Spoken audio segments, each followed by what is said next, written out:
ನಮಸ್ಕಾರ. ವಾರದಾತಿಥಿ ವಿಶೇಷ ಕಾರ್ಯಕ್ರಮಕ್ಕೆ ಸ್ವಾಗತ.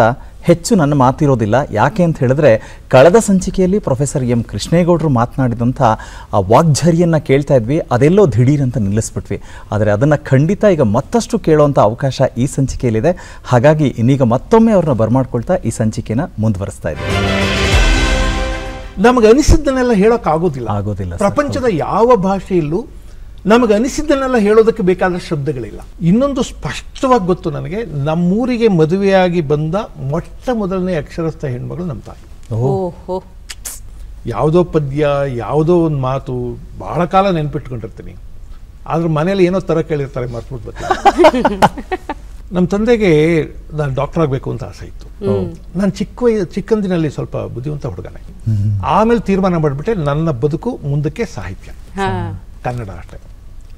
ಆದರೆ ಆ ಕನ್ನಡ ನನಗೆ ಪ್ರಸಾದಿಸಿದ್ದೆಷ್ಟು ಅಂದರೆ, ನಾನು ಇವತ್ತು ಏನಾಗಿದ್ದೇನೆಯೋ ಅಥವಾ ನನ್ನ ವ್ಯಕ್ತಿತ್ವದಲ್ಲಿ ಏನು ಒಳ್ಳೆಯದಿದೆಯೋ ಅದರಲ್ಲಿ ಬಹುಪಾಲನ್ನು ಪ್ರಸಾದಿಸಿದ್ದು, ಕೊಟ್ಟಿದ್ದು ಕನ್ನಡ. ಸರ್, ಆದರೂ ಅಂದರೆ ಇತ್ತೀಚಿನ ದಿನಗಳಲ್ಲಿ ತಾವೇ ಹೇಳ್ದಾಗೆ ಸರ್, ಈ ವಿದ್ಯಾರ್ಥಿಗಳ ಮನಸ್ಥಿತಿ ಅನ್ನೋದೇನಿದೆ, ಬಹಳಷ್ಟು ಡಿಸ್ಟ್ರಾಕ್ಷನ್ಸ್ ಇರೋದು, ಅಂದಮೇಲೆ ಓದಿನ ಕಡೆಗೆ ಬಹಳ ಬೇಗ ಆಸಕ್ತಿ ಕಳೆದುಕೊಳ್ಳುವಂಥ ಲಕ್ಷಣಗಳು ಬಹಳಷ್ಟು ಕಾಣ್ತಾ ಇರುತ್ತೆ. ಇತ್ತೀಚಿನ ದಿನಗಳಲ್ಲಿ ಕಾಲೇಜ್ಗಳಲ್ಲಿ ಶಿಕ್ಷಕರ ಜೊತೆ ಮೆಂಟರ್ಗಳು ಆಗ್ತಾ ಇದ್ದಾರೆ. ಸೊ ಶಿಕ್ಷಕರು ಅಂದ ತಕ್ಷಣ ಏನು ಜವಾಬ್ದಾರಿ ಅವರು ಚೇಂಜ್ ಮಾಡ್ಕೋಬೇಕಾ, ಅಡಿಷ್ನಲ್ ಏನಾದರೂ ಮತ್ತೆ ಅಧಿಕವಾಗಿ ಏನಾದರೂ ಮಾಡ್ಕೋಬೇಕು ಬದಲಾವಣೆ ಅಂತ ಹೇಳ್ತೀರಾ? ನನ್ನ ಅನುಭವದಲ್ಲಿ ನಿಮ್ಮ ಅಭಿಪ್ರಾಯ ತಪ್ಪು. ಈ ಕಾಲದ ವಿದ್ಯಾರ್ಥಿಗಳು ನಮ್ಮ ಕಾಲದ ವಿದ್ಯಾರ್ಥಿಗಳಿಗಿಂತ ದೇ ಆರ್ ಮೋರ್ ಫೋಕಸ್ಡ್. ಓದಿದ್ರೆ ಏನೋ ಆಗುತ್ತೆ, ಒಳ್ಳೇದಾಗುತ್ತೆ ಅಂತ ಅವ್ರಿಗೆ ಗೊತ್ತಾಗ್ಬಿಟ್ಟಿದೆ. ಎಷ್ಟೋ ಹುಡುಗರು ಮೇಷ್ಟ್ರುಗಳು ಓದೋದಕ್ಕಿಂತ ಜಾಸ್ತಿ ಓದ್ತಾರೆ. ಈ ಅಲ್ಲಿ ಇಲ್ಲಿ ಅಸಡ್ಡೆ ಕಾಲ ಕಳೆಯುವಂಥದ್ದು ಒಂದಿಷ್ಟು ಜನ ಹುಡುಗರು ಇದ್ದಾರೆ, ಅವ್ರ ಕಣ್ಣಿಗೆ ಕಾಣಿಸ್ತಿರ್ತಾರೆ. ಆದರೆ ಆಸಕ್ತಿ ಇರೋರು ತುಂಬಾ ಜನ ಇದ್ದಾರೆ. ನೀವು ರಿಸಲ್ಟ್ಗಳು ನೋಡಿ, ಆಮೇಲೆ ಪ್ರತಿ ವರ್ಷ 90, 95, 98 ನಂಬರ್ ತಗೊಳ್ಳೋರು ನೋಡಿ. ಅವ್ರು ನೋಡಿದಾಗ ನಮಗೆ ಗೌರವ ಬರುತ್ತೆ, ಓದ್ತಿದ್ದಾರೆ ಹುಡುಗರು. ಆದರೆ ದುರಂತ ಇರೋದಿಲ್ಲ ಗೊತ್ತಾ, ಈ ಇಡೀ ಓದು ನಾವು ದುಡ್ಡು ಸಂಪಾದನೆ ಮಾಡೋಕೆ ಅಂತ ಆಗ್ಬಿಟ್ಟಿದೆ. ಅದನ್ನ ಮಾಡಿದವರು ಅವ್ರ ಅಪ್ಪ ಅಮ್ಮನ. ಅವ್ರ ಅಪ್ಪ ಅಮ್ಮಂಗೆ ಬೇರೆ ಎಜುಕೇಶನ್ ಇರ್ಬೋದು, ಆದರೆ ಹಣದ ಆಕರ್ಷಣೆಯಿಂದ ಆಚೆಗೆ ನಿಲ್ಲಿಸುವಂತ ಶಕ್ತಿ ಬಹಳ ಜನಕ್ಕೆ ಇರೋದಿಲ್ಲ, ಅಥವಾ ಅವ್ರಿಗೆ ಅದೇ ಇರುತ್ತೆ. ನಮ್ಮ ಕಾಲೇಜಿಗೆ ಬಂದು ಮಕ್ಕಳನ್ನ ಸೇರ್ಸಕ್ ಬರ್ತಾರೆ. ಬಂದಾಗ ಸರ್ ಇದು ಈ ಕಾಂಬಿನೇಷನ್ ಕೊಡ್ಸಿದೀನಿ, ಪರವಾಗಿಲ್ಲ ಸರ್ ಅಂತಾರೆ ನನಗೆ. ಹಂಗಂದ್ರೆ ಏನೋ ಹುಡುಗ ಬುದ್ಧಿವಂತ ಆಗ್ತಾನೆ ಅಂತ ಅಲ್ಲ ಸರ್, ಪರವಾಗಿಲ್ಲ ಸರ್, ಸ್ಕೋಪ್ ಇದೆಯಾ ಸರ್? ಅಲ್ಲಪ್ಪ, ಏನ್ ಸ್ಕೋಪ್ ಅಂದ್ರೆ ಏನು? ಸ್ಕೋಪು ಸರ್, ದುಡ್ಡು ಬರುತ್ತಾ ಅಂತ ಅಷ್ಟೇ. ಆಮೇಲೆ ಯಾವ್ಯಾವ ನನ್ನ ಮಗನೋ ಕಾರ್ ತಗೋಬಿಟ್ಟ ನೀನು ತಗೋಬೇಕು, ಯಾವ್ಯಾವ ಮನೆ ಕಟ್ಸ್ಬಿಟ್ಟ ನೀನು, ಈ ಆಕಾಂಕ್ಷೆಗಳಿರ್ತೇವೆ ಹೊರತು ನನ್ನ ಮಗ ಜ್ಞಾನಿ ಆಗ್ಲಿ ಅಂತ ಬಹಳ ತಂದೆ ತಾಯಿಗಳಿಗೆ ಇರೋದಿಲ್ಲ ಸರ್. ಅದರಿಂದ ನಮ್ಮ ಸಮಾಜದ ಆಸಕ್ತಿಯೇ ಒಬ್ಬ ಮನುಷ್ಯ ಎಷ್ಟು ಸಂಪಾದನೆ ಮಾಡ್ದ ಅನ್ನೋದ್ರ ಮೇಲೆ ಇದೆಯಲ್ಲ. ನನ್ನ ತೀರ ಹತ್ತಿರದ ಬಂಧು ಒಬ್ರು ಡಾಕ್ಟರ್, ಬಹಳ ದೊಡ್ಡ ಡಾಕ್ಟರ್, ಬಹಳ ಒಳ್ಳೆ ಡಾಕ್ಟರ್. ಅವರೊಂದು ಅದ್ಭುತವಾದ ಮನೆ ಕಟ್ಟಿದ್ರು. ಮನೆ ಕಟ್ಟಿದಾಗ ಬೇರೆಯವರೆಲ್ಲ ಬಂದು, ಡಾಕ್ಟ್ರೇ ಬಹಳ ಒಳ್ಳೆ ಮನೆ ಕಟ್ಟಿದ್ರಿ, ತುಂಬಾ ಒಳ್ಳೆ ಮನೆ, ನೋಡಿ ಒಂದು ಅಚೀವ್ಮೆಂಟ್ ಮಾಡಿದ್ರಿ. ಡಾಕ್ಟ್ರು ನನ್ನ ಜೊತೆ ಹೇಳ್ತಾ ಇದ್ರು, ನೋಡಿ ನಾನು ಎಷ್ಟು ಜೀವ ಉಳಿಸಿದ್ದೀನಿ ಅಂತ ಯಾರು ಮಾತಾಡ್ತಿಲ್ಲ, ನಾನು ಎಷ್ಟು ಕಾಂಪ್ಲಿಕೇಟೆಡ್ ಕೇಸ್ಗಳನ್ನ ಹ್ಯಾಂಡಲ್ ಮಾಡಿದ್ದೀನಿ ಅಂತ ಯಾರು ಮಾತಾಡ್ತಿಲ್ಲ. ಅದು ನನ್ನ ಅಚೀವ್ಮೆಂಟ್ ಅಲ್ಲ, ಇದೊಂದು ಮನೆ ಕಟ್ಟಿದ್ದೀನಿ, ಇದನ್ನ ಅಚೀವ್ಮೆಂಟ್ ಅಂತಾರಲ್ಲ ಜನ. ಇದೊಂದು ವಸ್ತು. ನಾನು 30-40 ಸೈಟಲ್ಲಿ ಮನೆ ಕಟ್ಟಿದ್ರು ಇಷ್ಟೇ ಸಂತೋಷವಾಗಿರ್ತಿದ್ದೆ. That is not my achievement. ಮನೆ ಕಟ್ಟೋದಲ್ಲ ನನ್ನ ಅಚೀವ್ಮೆಂಟ್. ಅವನೊಂದು ದೊಡ್ಡ ಕಾರಲ್ಲಿ ಓಡಾಡ್ತಾರೆ, ದೊಡ್ಡ ಕಾರು ನನ್ನ ಅಚೀವ್ಮೆಂಟ್ ಅಲ್ಲ. ನನ್ನ ಬ್ಯಾಂಕ್ ಬ್ಯಾಲೆನ್ಸು ನನ್ನ ಅಚೀವ್ಮೆಂಟ್ ಅಲ್ಲ. ಎಷ್ಟು ಜನಗಳ ಜೀವ ಉಳಿಸಿದೆ, ಎಷ್ಟು ಅದ್ಭುತವಾದ ಆಪರೇಷನ್ಗಳನ್ನ ಮಾಡಿದೆ, ನನ್ನ ಕ್ಷೇತ್ರದಲ್ಲಿ ನಾನು ಇಲ್ಲಿವರೆಗೆ ಸಾಧಿಸಿದ್ದೇನು, ನನ್ನ ಜ್ಞಾನ ಎಷ್ಟು, ಅದೇ ಅಚೀವ್ಮೆಂಟ್ ಆಗಬೇಕಾಗಿತ್ತು. ಆದರೆ ಸಮಾಜವೇ ನೀನು ಎಷ್ಟು ದುಡ್ಡು ಸಂಪಾದನೆ ಮಾಡಿದೆ, ನೀನು ಯಾವ ಡ್ರೆಸ್ ಹಾಕಿದೆಯಾ, ಯಾವ ಕಾರಲ್ಲಿ ಬರ್ತೀಯಾ ಅಂತ ಯೋಚನೆ ಮಾಡ್ತಿದ್ದಂಗೆ ಸಾಧಾರಣವಾದ ಜನ ಅದನ್ನೇ ಯೋಚನೆ ಮಾಡ್ತಾರೆ. ಇವ್ರ ಎದುರಿಗೆ ನಾನು ಗೌರವಸ್ಥನಾಗಬೇಕಾದ್ರೆ ನನ್ನ ಹತ್ರ ದುಡ್ಡು ಇರಬೇಕು ಅಂತ ಯೋಚನೆ ಮಾಡ್ತಾರೆ. ಅದನ್ನ ದಾಟಿ ಆಚೆಗೆ ನಡೆಯುವ ಹಾಗೆ ಮನೆಯಲ್ಲಿ ಒಂದು ಎಜುಕೇಶನ್ ಶುರು ಆಗ್ಬೇಕಲ್ವಾ? ಅದನ್ನ ಮಾಡೇ ಇಲ್ವಲ್ಲ ನಾವು. ಕರೆಕ್ಟ್. ಎಸ್ ಸರ್, ಈ ನಿಟ್ಟಿನಲ್ಲಿ ಈಗ ಅಂದರೆ ಸರ್ಕಾರದಲ್ಲಿ ಅಂದರೆ ಕೇಂದ್ರದಿಂದವೇ ನ್ಯೂ ಎಜುಕೇಷನ್ ಪಾಲಿಸಿ ಅಂತ ಏನು ಬಂದಿದೆಯಲ್ಲ ಸರ್, ನೀವು 34 ವರ್ಷದ ಸುದೀರ್ಘವಾದಂಥ ಬೋಧನಾ ವೃತ್ತಿಯಲ್ಲಿದ್ದರಿಂದ ಈ ನ್ಯೂ ಎಜುಕೇಷನ್ ಪಾಲಿಸಿ ಬಗ್ಗೆ ಏನು ಹೇಳ್ತೀರಿ ಸರ್? ನ್ಯೂ ಎಜುಕೇಷನ್ ಪಾಲಿಸಿ ಇಂಟೆನ್ಸಿಕಲಿ ಅಂತಃಸತ್ವದ ದೃಷ್ಟಿಯಿಂದ ಒಂದು ಬಹಳ ಅದ್ಭುತ. ಅದು ವಿದ್ಯಾರ್ಥಿ ಕೇಂದ್ರಿತ ಶೈಕ್ಷಣಿಕ ವ್ಯವಸ್ಥೆ ಅದು. ಓಕೆ. ವಿದ್ಯಾರ್ಥಿಗೆ ಏನೇನು ಆಯ್ಕೆಗಳಿವೆಯೋ ಆ ಎಲ್ಲ ಆಯ್ಕೆಗಳನ್ನು ಒದಗಿಸ್ಬೇಕು ಅನ್ನೋದು ಅದರ ಮೂಲ ಆಶಯ.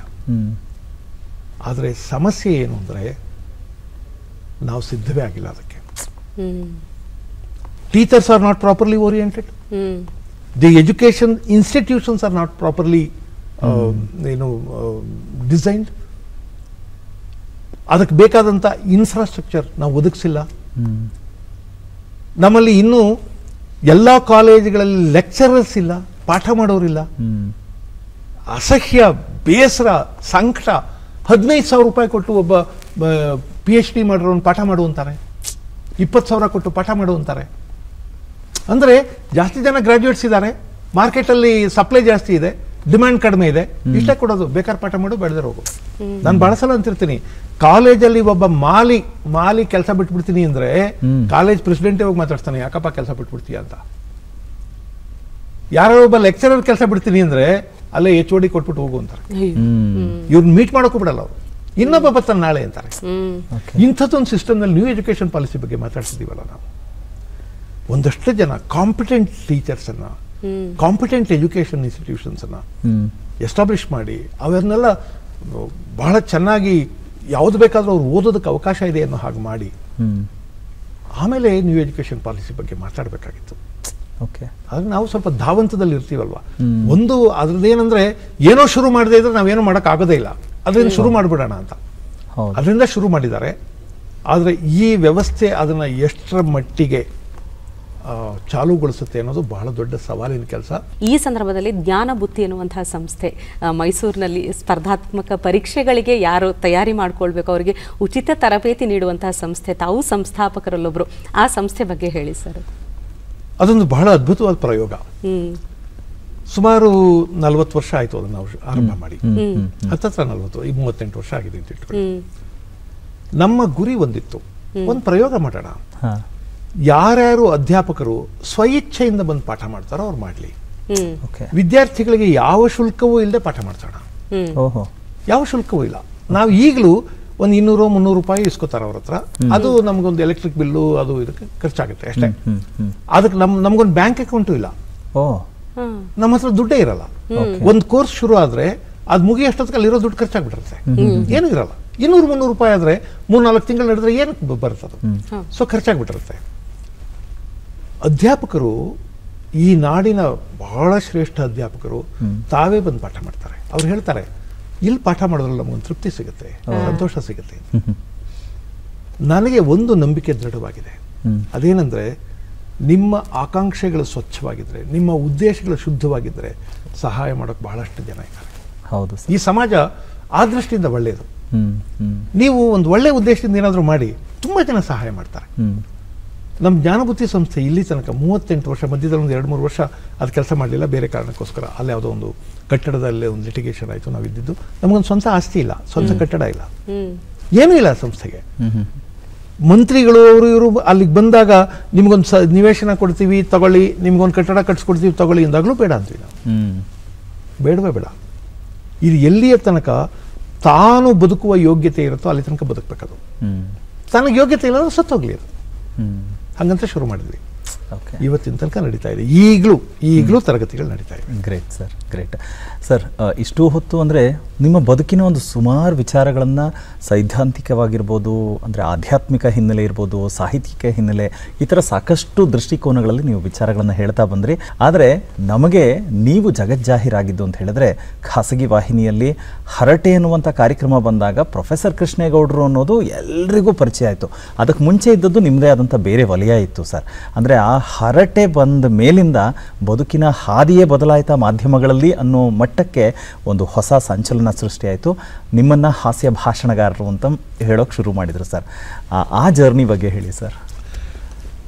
ಇದು 2000ನೇ ಇಸ್ವಿಯಲ್ಲಿ ಶುರು ಆಗಿತ್ತು. ಅಲ್ಲಿಯ ತನಕ ನಾನು ನಮ್ಮ ಖಾಸಗಿ ಕೂಟಗಳಲ್ಲಿ ಸ್ನೇಹಿತರ ಜೊತೆ ಒಂದಿಷ್ಟು ಹಾಸ್ಯ ಮಾಡ್ಕೋತಿದ್ದೆ. ನಿಜ ಹೇಳ್ತೀನಿ ಶ್ವೇತಾ, ನಾನು ಹಾಸ್ಯ ಭಾಷಣಕಾರನಾಗಬೇಕು ಅಂತಾಗಲಿ, ಹಾಸ್ಯ ಕಲಾವಿದನಾಗಬೇಕು ಅಂತಾಗಲಿ ಒಂದು ಕ್ಷಣವೂ ಆಸೆ ಪಟ್ಟವನಲ್ಲ. ಅದು ನನ್ನ ಕ್ಷೇತ್ರ ಕೂಡ ಅಲ್ಲ ಅಂತಾನೆ ನಾನು ಅಂದ್ಕೊಂಡಿದ್ದೆ ಬಹಳ ಕಾಲ. ಆರಂಭದಲ್ಲಿ ನನಗೊಂದಿಷ್ಟು ಜನಪ್ರಿಯತೆ ಬಂದ ಮೇಲೆ ಯಾರಾದರೂ ಹಾಸ್ಯ ಭಾಷಣ ಮಾಡಕ್ಕೆ ಬರ್ತೀರಾ ಅಂತ ಕರೆದ್ರೆ ನಾನು ಇರಿಟೇಟ್ ಆಗ್ಬಿಡ್ತಿದ್ದೆ. ಏನು ಅನ್ಕೊಂಡಿದ್ದೀರಾ ನೀವು? ಏನು ನನಗೇನು ಸೀರಿಯಸ್ ಆಗಿ ಏನು ಮಾತಾಡೋಕೆ ಬರಲ್ವಾ? ಏನು ಹಾಸ್ಯ ಮಾಡುತ್ತೆ ಅಂದರೆ ನಾನು ಜೋಕ್ ಕೇಳೋದು ನೀನು ನಗದ ಅದಕ್ಕೆ ಬರ್ಬೇಕಾ ನಾನು ಅಂತ ಕೇಳ್ತಿದ್ದೆ. ಮೊದಲು ಹೋಗ್ತಾನೆ ಇರಲಿಲ್ಲ. ಆಮೇಲೆ ನನಗೆ ಬೇರೆದೊಂದು ದರ್ಶನ ಆಯಿತು. ಅದೇನಂದ್ರೆ ನನ್ನ ವ್ಯಕ್ತಿತ್ವಕ್ಕೆ ಇದು ಒಂದು ಮಗ್ಗಲಿದೆ. ನನ್ನ ಭಾಷಾ ಪ್ರಯೋಗಗಳನ್ನ ಇಲ್ಲಿ ಮಾಡಬಹುದು. ಭಾಷೆಗೆ ಏನೇನೋ ಶಕ್ತಿ ಇದೆ, ಅದಕ್ಕೆ ಹಾಸ್ಯದ್ದು ಒಂದು ಶಕ್ತಿ ಇದೆ, ನಗಿಸೋದು ಒಂದು ಶಕ್ತಿ ಇದೆ.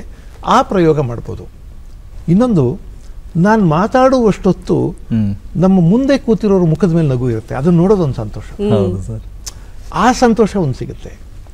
ಅದರಿಂದಾಗಿ ಹಾಸ್ಯ ಭಾಷಣಗಳು ಮಾಡ್ಬೋದು ಅಂತ ಶುರು ಮಾಡಿದೆ. ಬರ್ತಾ ಬರ್ತಾ ಪಾಪ್ಯುಲರ್ ಆಗ್ಬಿಟ್ಟೆ ನಾನು. ನನ್ನನ್ನು ನಂಬೇಕು ನೀವು. ಪಾಪ್ಯುಲಾರಿಟಿ ಗ್ರೇಟ್ ವರ್ಚ್ಯೂ ಅಂತ ನಾನು ಅಂದ್ಕೊಂಡಿಲ್ಲ, ಇವತ್ತು ಅಂದ್ಕೊಂಡಿಲ್ಲ. ಜನಪ್ರಿಯತೆಯನ್ನು ಹ್ಯಾಂಡಲ್ ಮಾಡೋದು ತುಂಬ ಕಷ್ಟ. ಹೌದು ಸರ್. ಜನಪ್ರಿಯನಾದವನು ನಾನು ಭಾಳ ಗ್ರೇಟ್ ಅಂತ ಅನ್ಕೋಬಿಟ್ರೆ ಅದಕ್ಕಿಂತ ದುರಂತ ಒಂದಿಲ್ಲ. ನಾನು ಹೋದ ಕಡೆ ಎಲ್ಲ ಜನ ಮಾತಾಡ್ತಾರೆ, ನಾನು ಹೋದ ಕಡೆ ಎಲ್ಲ ಜನ ನಮಸ್ಕಾರ ಹೊಡಿತಾರೆ, ನಾನು ಹೋದ ಕಡೆ ಎಲ್ಲ ಜಾಗ ಬಿಟ್ಬಿಡ್ತಾರೆ. ಇದನ್ನೆಲ್ಲ ಸಂಭ್ರಮಿಸ್ಬೇಕಾಗಿಲ್ಲ ನಾವು. ಸಂಭ್ರಮದ ವಿಷಯ ಅಲ್ಲ, ಅವ್ರ ಪ್ರೀತಿ ದೊಡ್ಡದಷ್ಟೇ. ನಾವು ವಿನೀತರಾಗಬೇಕು. ನಾನು ಅದಕ್ಕೆ ಭಾಳ ಸಲ ಹೇಳ್ತೀನಿ, ಜನಪ್ರಿಯತೆಯನ್ನು ಬಹಳ ಸರಿಯಾಗಿ ಹ್ಯಾಂಡಲ್ ಮಾಡಿದ ಏಕೈಕ ವ್ಯಕ್ತಿ ನನಗೆ ಗೊತ್ತಿರೋದು ರಾಜ್ಕುಮಾರ್. ಅವರು ಜನಪ್ರಿಯತೆಯ ಉಚ್ಛ್ರಾಯಕ್ಕೆ ಹೋಗ್ತಾ ಹೋಗ್ತಾ ಹೋಗ್ತಾ ಹೋಗ್ತಾ ಹೋಗ್ತಾ ವಿನೀತರಾಗ್ಬಿಟ್ರು. ಅಣ್ಣವರು ಅಂತ ಕರೆದ್ರಲ್ಲ, ನಾವು ಅಣ್ಣವರು ಅಂತ ಕರೆದಿದ್ದು ಒಂದು ಬಸವಣ್ಣನ, ಒಂದು ರಾಜ್ಕುಮಾರ್ ಅವರು. ನನಗಿಂತ ಕಿರಿಯರಿಲ್ಲ ಅಂತ ಆ ಮಹಾನುಭಾವ ದೊಡ್ಡವರಾಗ್ಬಿಟ್ರು. ಇವರು ಅಭಿಮಾನಿಗಳನ್ನ ದೇವರು ಒಂದವ್ರು ದೊಡ್ಡವರಾಗ್ಬಿಟ್ರು. ನಾನೊಂದ್ಸಲ ಹೇಳಿದೆ, ಜೆ ಸಿ ರುದ್ರಪ್ಪನವರು ನಾನು ಒಂದ್ಸಲ ಏಕಕಾಲದಲ್ಲಿ ಸಾಹಿತ್ಯ ಪರಿಷತ್ ಒಳಗೋದ್ವಿ. ನನ್ನನ್ನೇ ಜಾಸ್ತಿ ಜನ ಮಾತಾಡ್ಸಿದ್ರು. ಹಂಗಂದ್ರೆ ನಾನು ದೊಡ್ಡವರು ಅಂತಾನೆ ಅವ್ರಿಗಿಂತ. ಈ ಪ್ರಜ್ಞೆ ಯಾವಾಗಲೂ ಇರಬೇಕು. ಅದರಿಂದ ಜನಪ್ರಿಯತೆ ಬಹಳ ಗ್ರೇಟ್ ವರ್ಚ್ಯೂ ಅಂತ ನಾನು ಅಂದ್ಕೊಂಡಿಲ್ಲ. ಜನಪ್ರಿಯತೆ ಒಂದು ಥರದ ಸಂತೋಷ ಕೊಡುತ್ತೆ, ಅದನ್ನು ಅಲ್ಲಿಗೆ ಬಿಟ್ಬಿಡಬೇಕು. ಅದರಿಂದ ಆಚೆಗೆ ನಾನು ನಿಮ್ಗೆ ಗೊತ್ತಿರಬೇಕು, ನನ್ನ ಹಾಸ್ಯ ಭಾಷಣಗಳಲ್ಲಿ ಕೂಡ ನಾನು ಎಷ್ಟು ಜನಪ್ರಿಯ ಅಂತ ಹೇಳಲ್ಲ. ಹೇಳಲ್ಲ. ಅಥವಾ ನನ್ನನ್ನು ಯಾರ್ಯಾರು ನೋಡಿ ನನ್ನನ್ನು ಹೊತ್ಕೊಂಡು ಕುಣಿದ್ರು ಅಂತ ಹೇಳಲ್ಲ. ನಾನು ಹೇಳಬಾರ್ದು. ಜನಪ್ರಿಯತೆ ಬಗ್ಗೆ ನಮಗೆ ಮೋಹ ಇರಬಾರ್ದು. ಬಂತು ಅಷ್ಟೇ.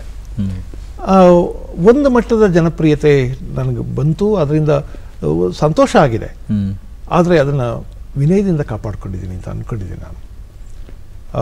ನನ್ನ ಸ್ನೇಹಿತರೊಬ್ಬರು ಹೇಳ್ತಾ ಇದ್ರು, ನನಗೆ ಆತ್ಮೀಯರು, ನನಗೆ ಹಿರಿಯರು, ಅವ್ರು ನನಗೆ ಯಾವಾಗಲೂ ಹೇಳೋರು, ಈ ಚಪ್ಪಾಳೆ ಅನ್ನೋದು ಭಾಳ ಇಂಟಾಕ್ಸಿಕೇಟಿಂಗ್ ಅಪ್ಪ. ಚಪ್ಪಾಳೆಗೆ ಬಿದ್ದು ಹಾಳಾಗೋಗ್ಬಿಟ್ಟೆ. ಯಾವ ಮನುಷ್ಯ ಚಪ್ಪಾಳೆಗೆ ಬೀಳ್ತಾನೆ ಅವನು ಅಲ್ಲಿಂದ ಆಚೆಗೆ ಏನು ಮಾಡಲ್ಲ. ಅವನಿಗೆ ಧ್ಯಾನ ಸಾಧ್ಯ ಆಗೋದಿಲ್ಲ, ಏಕಾಗ್ರತೆ ಸಾಧ್ಯ ಆಗೋದಿಲ್ಲ. ಬೆಳಿಗ್ಗೆದ್ರೆ ಜನ ಚಪ್ಪಾಳೆ ಹೊಡಿಲಿ ಅಂತ ಆಸೆ ಪಡ್ತಿರ್ತಾನೆ. ಹೌದು ಸರ್. ಅದರಿಂದ ಚಪ್ಪಾಳೆಗೆ ಬೀಳಬಾರ್ದಾಗಿತ್ತು ನೀವು ಅಂತಾರೆ. ನನಗೆ ಗೊತ್ತಿದೆ ಚಪ್ಪಾಳೆ ಎಷ್ಟು ಒಳ್ಳೆಯದು ಕೆಟ್ಟದ್ದು ಅಂತ ಗೊತ್ತಿದೆ, ಅದನ್ನು ಹೇಗೆ ಸ್ವೀಕರಿಸಬೇಕು ಅಂತ ಗೊತ್ತಿದೆ. ಇರಲಿ, ನಾನು ಹಾಸ್ಯ ಕ್ಷೇತ್ರಕ್ಕೆ ಬಂದೆ. ಬಂದ ಮೇಲೆ ಈ ಕ್ಷೇತ್ರ ನನಗೆ ಬಹಳ ದೊಡ್ಡ ಗೌರವ ಕೊಡ್ತು. ಒಂದು ವಿಷಯ ಹೇಳಬೇಕು, ವೇದಿಕೆ ಮೇಲೆ ನಿಂತು ಹಾಸ್ಯ ಮಾಡುವವನು ಬದುಕಿನಲ್ಲಿ ಕೋಡಂಗಿ ಆಗದ ಹಾಗೆ ತನ್ನ ವ್ಯಕ್ತಿತ್ವ ಇಟ್ಟುಕೊಳ್ಳೋದು ಬಹಳ ಕಷ್ಟ. ಹೌದು sir. He should not become A clown. ನೀವು ಆದಿಲ್ ಬೀದಿಯಲ್ಲಿ ವಿದೂಷಕನಾಗಿ ಕಾಣಿಸ್ಬಾರ್ದು. ನೀವೇನೋ ಗಂಭೀರವಾಗಿ ಹೇಳ್ತಿದ್ದೀರಿ ಅಂತ ಅನ್ನಿಸ್ಬೇಕು. ಜನಗಳಿಗೆ ನಿಮ್ಮ ಬಗ್ಗೆ ಒಂದು ಗೌರವ ಪ್ರೀತಿ ಇರಬೇಕು. ನಿಮ್ಮನ್ನು ಕಂಡು ನಗೆಚಾಟಿಕೆಗಲ್ಲ. ಅಂಥದ್ದೊಂದು ವ್ಯಕ್ತಿತ್ವ ರೂಢಿಸ್ಕೊಳ್ಳೋದು ತುಂಬ ಕಷ್ಟ. ನಾನು ಟ್ರೈ ಮಾಡ್ತಾನೆ ಇದ್ದೀನಿ ಅದಕ್ಕೆ. ಆದರೆ ಆ ಜರ್ನಿ ನನ್ನನ್ನು ಬಹಳ ದೂರ ಕರ್ಕೊಂಡು ಹೋಗಿದೆ. ಪ್ರಪಂಚನೆಲ್ಲ ತೋರಿಸಿದೆ. ಪ್ರಪಂಚವನ್ನು ನಾನು ಬೇರೆ ಆಯಾಮದಲ್ಲಿ, ಇನ್ನೊಂದು ಡೈಮೆನ್ಷನಲ್ಲಿ ನೋಡೋದಕ್ಕೆ ಸಹಾಯ ಮಾಡಿದೆ. ಅಥವಾ ನನ್ನ ದೃಷ್ಟಿಯನ್ನು ವಿಶಾಲಗೊಳಿಸಿದೆ. ಆ ದೃಷ್ಟಿಯಿಂದ ನಾನು ಹಾಸ್ಯಕ್ಕೆ ಋಣಿ. ಆಮೇಲೆ ಹಾಸ್ಯ ಅಂತ ಮಾತು ಹೇಳಿದಾಗ ನಾನು ನೆನಪಿಸ್ಕೊಳ್ಳೇಬೇಕಾದವರು ಪ್ರೊಫೆಸರ್ ಆರ್ ಮಿತ್ರ ಅವರು. ನನ್ನ ಆರಂಭ ಕಾಲದಲ್ಲಿ ನನ್ನನ್ನು ತಮ್ಮ ಕರುಳಿನ ಮಗನ ಹಾಗೆ ನನ್ನ ಬೆಂಬಲಕ್ಕೆ ನಿಂತವರು, ನನ್ನ ತುಂಬ ಪ್ರೋತ್ಸಾಹಿಸಿದವರು, ತುಂಬ ಪ್ರೀತಿಸಿದವರು. ಎಂಥ ಒಳ್ಳೆ ಮಾತಾಡಿದ್ರು ಅಂದರೆ, ನಾನು ಮೊದಲನೇ ಸಭೆಯಲ್ಲಿ ಭಾಷಣ ಮಾಡುವಾಗ ಎಂಥ ಮಾತು ಹೇಳಿದರು ಅಂದರೆ, ನೋಡಿ ಈ ಎಲ್ಲ ಕ್ಷೇತ್ರಗಳು ರಿಲೇ ರೇಸ್ ಇದ್ದಂಗಪ್ಪ. ಒಬ್ಬ ಓಡ್ತಾನೆ, ಮುಂದಿನವನಿಗೆ ಬ್ಯಾಟನ್ ಕೊಡ್ತಾನೆ. ಅವನು ಓಡೋನು ಅಂತ ಗೊತ್ತಿದ್ರೆ ಅವನಿಗೆ ಬ್ಯಾಟನ್ ಕೊಡ್ತಾನೆ. ನಮ್ದೆಲ್ಲ ಕಾಲ ಮುಗಿದಿದೆ, ನಾವು ಓಡಿದ್ದೀವಿ ಈ ಕ್ಷೇತ್ರದಲ್ಲಿ. ಇನ್ಮೇಲೆ ಇವನು ಓಡ್ತಾನೆ ಕಣಯ್ಯ, ಇವನು ಕೊಟ್ಟಿದ್ದೀನಿ ಬ್ಯಾಟನ್, ಇವನು ತುಂಬ ದೂರ ಓಡ್ತಾನೆ ಅಂತಂದರು. ನಾನು ಬಹಳ ದೂರ ಓಡಿದ್ದೀನಿ. ಸಂತೋಷ ಇದೆ ಅದರ ಬಗ್ಗೆ. ಅವ್ರನ್ನೆಲ್ಲ ನಾನು ನೆನಪಿಸ್ಕೋತೀನಿ. ಸರ್ ನಿಜ ಸರ್, ಒಂದಂತೂ ಅಂದ್ರೆ ಟಿವಿ ಕಾರ್ಯಕ್ರಮದ ಮೂಲಕ ಪ್ರತಿಯೊಂದು ಮನೆಗಳಿಗೆ ತಲುಪಿದ್ರಿ, ಮನಸ್ಸುಗಳಿಗೆ ತಲುಪಿದ್ರಿ. ಇದ್ರ ಜೊತೆಗೆ ವೇದಿಕೆ ಕಾರ್ಯಕ್ರಮಗಳು ಅಂತ ಬಂದಾಗ ಅಲ್ಲೂ ಕೂಡ ಒಂದು ಇತಿಹಾಸದ ಪುಟದಲ್ಲಿ ಬರೆಯುವಷ್ಟರ ಮಟ್ಟಿಗೆ, ಅಂದ್ರೆ ತರಳುಬಾಳು ಹುಣ್ಣಿಮೆ ಆಗಿರಬಹುದು, ಸತತವಾಗಿ ನೀವು ಪ್ರತಿ ವರ್ಷ ಅಲ್ಲಿ ಕಾರ್ಯಕ್ರಮ ಕೊಡೋದಾಗಿರ್ಬೋದು, ಅಮೆರಿಕಾದಲ್ಲಿನ ಅಕ್ಕ ಸಮ್ಮೇಳನ ಆಗಿರಬಹುದು, ಅಂದ್ರೆ ಒಂದು ಕರ್ನಾಟಕದ ಮೂಲೆಯಲ್ಲಿರುವಂತಹ ಸಣ್ಣ ಹಳ್ಳಿಯಿಂದ ಹಿಡಿದು ದೇಶ ವಿದೇಶಗಳಲ್ಲಿನ ದೊಡ್ಡ ನಗರಗಳಲ್ಲಿ ಈ ಆಡಿಯನ್ಸ್ ಅನ್ನ ನೋಡ್ಕೊಂಡು, ಅಂದ್ರೆ ಯಾವ ರೀತಿ ತಮ್ಮ ಮಾತುಗಾರಿಕೆ ಅಂದ್ರೆ ಬದಲಾಯಿಸ್ಕೊಳ್ತೀರಾ ಆಡಿಯನ್ಸ್ ಅನ್ನ ನೋಡ್ಕೊಂಡು, ಅದು ಹೇಳಿ ಸರ್. ಸಂತೋಷ ಏನಂದ್ರೆ ತರಳುಬಾಳು ಹುಣ್ಣಿಮೆಗೆ ನಂದೊಂದು ದಾಖಲೆ ಇದೆ. ನನ್ಗೆ ಸಂತೋಷ, ಒಂದು ಧನ್ಯತೆ ಅದು. ಅತ್ಯಂತ ಹೆಚ್ಚು ಜನ ಸೇರುವ ಕರ್ನಾಟಕದ ಬಹಳ ದೊಡ್ಡ ವೇದಿಕೆ. ಅದರ ಕೊನೆ ದಿನ 9 ದಿವಸ ನಡೆಯುತ್ತೆ ಅದು. ಕೊನೆ ದಿನ 5-6-7 ಲಕ್ಷ ಜನ ಸೇರ್ತಾರೆ. ಈ ವರ್ಷನೂ ಹೋಗಿದ್ದೆ. ಆ ಸಭೆಯಲ್ಲಿ ನಾನು ನಿರಂತರವಾಗಿ 20 ವರ್ಷ ಭಾಷಣ ಮಾಡಿದ್ದೀನಿ, ನಿರಂತರವಾಗಿ. ಈಗ ಒಟ್ಟು 26 ಸಲ ಭಾಷಣ ಮಾಡಿದ್ದೀನಿ. ಆ ನಂತರದ 6 ವರ್ಷಗಳಲ್ಲಿ ನಾನು ಸರಿಯಾಗಿ ಸಿಕ್ಕಿಲ್ಲ ಅವ್ರಿಗೆ ಪ್ರತಿ ವರ್ಷ. ಆದ್ರೆ ಮೊದಲ 20 ವರ್ಷ ಮಾತ್ರ ನಿರಂತರವಾಗಿ ಭಾಷಣ ಮಾಡಿದ್ದೀನಿ. ಹಾಗೆ ನಮ್ಮ ಸುತ್ತೂರಿನ ಶಿವರಾತ್ರೀಶ್ವರ ಜಯಂತಿ ಅಲ್ಲಿ ಭಾಷಣ ಮಾಡಿದ್ದೀನಿ. ಆದಿಚುಂಚನಗಿರಿ ಮಠದಲ್ಲಿ ನಡೆಯುವ ಬಹಳ ದೊಡ್ಡ ದೊಡ್ಡ ಸಭೆಗಳಲ್ಲಿ ಭಾಷಣ ಮಾಡಿದ್ದೀನಿ. ಹೀಗೆ ಹಲವಾರು ವೇದಿಕೆಗಳು ನನಗೆ ಸಿಕ್ಕವು. ಅಮೆರಿಕಾದಲ್ಲಿ ಅಕ್ಕ ನಡೆಯುತ್ತಲ್ಲ, ಇಲ್ಲಿಯ ತನಕ ಅಕ್ಕದ ಕಳೆದ ಕೋವಿಡ್ ಸೇರಿಸಿದ್ರೆ 11 ನಡೆದಿದೆ. ನಾನು 9ಕ್ಕೆ ಹೋಗಿದ್ದೀನಿ. ನಾವಿಕ ನಡೀತಾ ಇದೆ, ಅದಕ್ಕೂ ಹೆಚ್ಚು ಕಡಿಮೆ ಪ್ರತಿ ವರ್ಷ. ಇಲ್ಲಿಯ ತನಕ ನಾನು 51 ಸಲ ವಿದೇಶದ ವೇದಿಕೆಗಳಲ್ಲಿ 51 ಸಲ ವಿದೇಶಗಳಿಗೆ ಹೋಗಿದ್ದೀನಿ.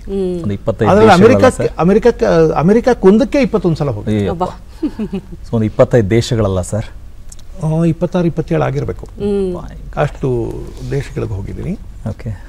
ಅದಕ್ಕೆ ಹೋಗಿದ್ದೇ ಸಾಧನೆ ಅಂತಲ್ಲ, ಆದ್ರೆ ಅದು ನನ್ನನ್ನು ಬೆಳೆಸೋ ರೀತಿ ಇದೆಯಲ್ಲ, ಆ ಅನುಭವ ಇದೆಯಲ್ಲ, ಅದು ಬಹಳ ದೊಡ್ಡದು ಸರ್. ಅಂದ್ರೆ ನಿಮ್ಮ ಕನ್ನಡದ ಭಾಷಾಭಿಮಾನ ಜೊತೆಗೆ ನಿಮ್ಮ ಪ್ರೀತಿ, ಮತ್ತೆ ಅದಕ್ಕೋಸ್ಕರ ನೀವು ನಿರಂತರವಾಗಿ ನಿಮ್ಮನ್ನ ಪ್ರತಿ ಕ್ಷಣವೂ ರೂಪಿಸ್ಕೊಳ್ಳೋ ರೀತಿ ಇದೆಯಲ್ಲ ಸರ್, ಇದೆಲ್ಲ ನೋಡಿದಾಗ ಬಹುಶಃ ನನಗನ್ಸುತ್ತೆ ವೀಕ್ಷಕರಲ್ಲಿ ನೇರವಾಗಿ ಹೇಳಬೇಕು, ಯಾರು ಇವತ್ತು ಕನ್ನಡ ಮಾತನಾಡಿದ್ರೆ ನನ್ನ ಲೆವೆಲ್ ಕಡಿಮೆ ಆಗುತ್ತೆ ಅಂತ ಹೇಳ್ತಾರಲ್ಲ, ಅದಲ್ಲ ಇದು ನಿಜವಾದ್ದು ಅಂತ ಹೇಳಬೇಕು ಸರ್.